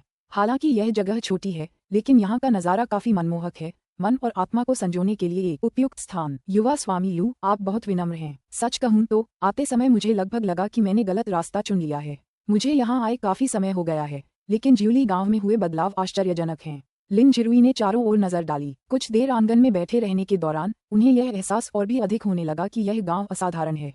ये सिर्फ इतना ही नहीं था कि आध्यात्मिक ऊर्जा सघन थी, बल्कि पैरों के नीचे की जमीनी ऊर्जा भी सामंजस्यपूर्ण ढंग से व्यवस्थित थी और आसपास के स्थान में जीवन शक्ति का एहसास व्याप्त था। यहाँ लंबे समय तक रहने से उन लोगों को भी, जिनके पास खेती बाड़ी का कौशल नहीं है, अपनी आयु बढ़ाने और स्वस्थ रहने में मदद मिल सकती है। बस यहाँ की आध्यात्मिक ऊर्जा थोड़ी अधिक सघन है। ये जोंगजोउ के प्रसिद्ध पहाड़ों और नदियों से बिल्कुल अलग है, लू किंग ने विनम्रता से उत्तर दिया। जी हाँ, अगर झिरुई तुम्हारे पास कहीं और जाने की जगह नहीं है तो कुछ समय के लिए यहाँ बस जाना बुरा नहीं होगा। मैं ज्यादा कुछ वादा तो नहीं कर सकता, लेकिन इस बेर की चाय की कोई कमी नहीं होगी। ये हमेशा पर्याप्त मात्रा में उपलब्ध रहेगी। बूढ़े डॉक्टर ने बेर की चाय तैयार करने के बाद एक कप लिन झिरुई के सामने रख दिया।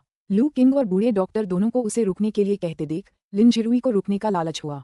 कुछ देर सोचने के बाद वह मुस्कुराया और सिर हिलाते हुए बोला, तो फिर मैं अपनी बेशर्मी का फायदा उठाकर आपका यह उदार प्रस्ताव स्वीकार कर लूंगा। इतना कहकर उसने कप उठाया और एक घूंट पिया। अगले ही पल उसकी आंखें थोड़ी चौड़ी हो गईं जब उसने अपने हाथ में पकड़े चाय के कप को देखा। उसकी निगाहों में आश्चर्य था। ये चाय, क्या तुमने कुछ देखा झिरुई? बूढ़े डॉक्टर ने मुस्कुराते हुए कहा, ऐसा लगता है कि इस बेर की चाय में जीवन शक्ति और ऊर्जा समाहित है। क्या ये खेती में सहायक हो सकती है? लिन झिरुई ने अनिश्चितता से बात की। एक घूंट पीने के बाद ही उसने अपने भीतर की आध्यात्मिक शक्ति को थोड़ा और तेजी से प्रवाहित होते हुए महसूस किया। दरअसल लू किंग से विदा होने के कुछ ही समय बाद लिन झिरुई ने भी आध्यात्मिक ऊर्जा को परिष्कृत करने की विधि को समझ लिया था और अपनी वास्तविक ऊर्जा को आध्यात्मिक शक्ति में परिवर्तित करना शुरू कर दिया था। हे आध्यात्मिक ऊर्जा के पुनरुत्थान के बाद से ऐसा लगता है कि आंगन में लगे इस बेर के पेड़ में भी कुछ बदलाव आ गए हैं। मैंने देखा कि आप झिरुई अपनी वास्तविक ऊर्जा को आध्यात्मिक शक्ति में परिवर्तित करने की प्रक्रिया में प्रतीत हो रहे हैं। ये बेर की चाय उस प्रक्रिया को थोड़ा तेज करने में सक्षम हो सकती है। बूढ़े डॉक्टर ने खिलखिलाकर हंस दिया। अपनी वर्तमान क्षमता के साथ वह लिन झिरुई के शरीर की स्थिति को एक नज़र में आसानी से देख सकता था। ऐसा प्रतीत होता है कि आध्यात्मिक ऊर्जा के पुनरुत्थान के बाद से दुनिया में आध्यात्मिक सामग्री की मात्रा लगातार बढ़ती जा रही है। ऊपर स्थित बेर के पेड़ को देखते हुए लिन झिरुई ने उसमें दिखाई देने वाले बदलावों पर ध्यान दिया। यह न केवल अधिक मजबूत हो गया था, बल्कि इसमें एक अनूठी प्रतिध्वनि भी समाहित हो गई थी जिसे वह पूरी तरह से समझ नहीं पा रहा था। उन्हें एहसास हुआ कि यह बेर का पेड़ संभवतः पौराणिक आत्मा वृक्ष में परिवर्तित हो गया था। इस प्रकार लू किंग और बूढ़े डॉक्टर के आग्रह पर लिन झिरुई अस्थायी रूप से ज्यूली गांव में बस गई। दोपहर तक वेई शानहाई और अन्य लोगों को इस मामले के बारे में पता चला और वे लिन झिरुई को श्रद्धांजलि देने आए। जब वान कांगई ने अपने शिष्यों को लेकर वेई परिवार को घेरने का प्रयास किया था, तब लिन झिरुई ने एक नाजुक क्षण में हस्तक्षेप करके इसे रोक दिया था। बाद में लिन झिरुई भी ज्यूली गांव में संदेश देने आए, जिसके कारण बूढ़े डॉक्टर और अन्य लोग काउंटी शहर की ओर रवाना हुए और अंततः वेई परिवार का संकट हल हो गया। वेई शानहाई और उनके साथियों ने इस दयालुता को हमेशा याद रखा। अब जब उन्हें पता चल गया था कि लिन झिरुई ज्यूली गांव आई है, तो वे अपना सम्मान व्यक्त करने के लिए कैसे नहीं आते, विशेषकर यह सुनकर कि लिन झिरुई कुछ समय के लिए यहाँ रुकेंगे। उन्होंने तुरंत उनके लिए सभी व्यवस्थाएं करने में मदद करने की पेशकश की। युवा स्वामी लू, आप क्या कर रहे हैं? अगली सुबह तड़के लिन झिरुई ने लू किंग को स्पिरिट फील्ड को पानी देने की तकनीक का इस्तेमाल करते हुए देखा और खुद को पूछने से रोक नहीं पाए। लू किंग की तकनीक से उत्पन्न आध्यात्मिक बादल को स्पिरिट फील्ड के ऊपर तैरते हुए देखकर वह विशेष रूप से आश्चर्यचकित रह गया। मैं आध्यात्मिक क्षेत्र को पानी दे रहा हूँ। आध्यात्मिक घाटी के अच्छे विकास के लिए इसे नियमित रूप से पानी देना आवश्यक है और सर्वोत्तम परिणाम के लिए इसे आध्यात्मिक वर्षा से सींचना होगा। साधारण बारिश का पानी ज्यादा काम नहीं आएगा। लू किंग ने मुस्कुराते हुए समझाया, कुछ भी नहीं छिपाया। यह एक आध्यात्मिक क्षेत्र है और यहाँ जो उग रहा है वह वही आध्यात्मिक चावल है जो हमने कल खाया था। लिन झिरुई ने स्पिरिट फील्ड में पनपते हरे धान के पौधों को आश्चर्य से देखा। उन्हें पिछली रात के खाने के दौरान चखे गए उस पवित्र चावल की याद आई, जिसका स्वाद अद्भुत था और जो शरीर को पोषण दे सकता था और व्यक्ति की साधना को बढ़ा सकता था। हाँ, ये स्पिरिट वैली की दूसरी फसल है जिसे मैंने बोया है। हालांकि इसे कटाई के लिए तैयार होने में अभी 2 महीने और लगेंगे। अपनी हाथ की तकनीक में थोड़ा सा बदलाव करते हुए स्पिरिट फील्ड के ऊपर तैरता हुआ जादुई बादल धीरे धीरे दूसरे कोने में चला गया, जिससे आध्यात्मिक वर्षा की हल्की फुहार गिरने लगी। इस दृश्य को देखकर लिन झिरुई विस्मय से भर गई। हालांकि आध्यात्मिक ऊर्जा के पुनरुत्थान ने साधना के मार्ग को अब गुप्त नहीं रहने दिया था।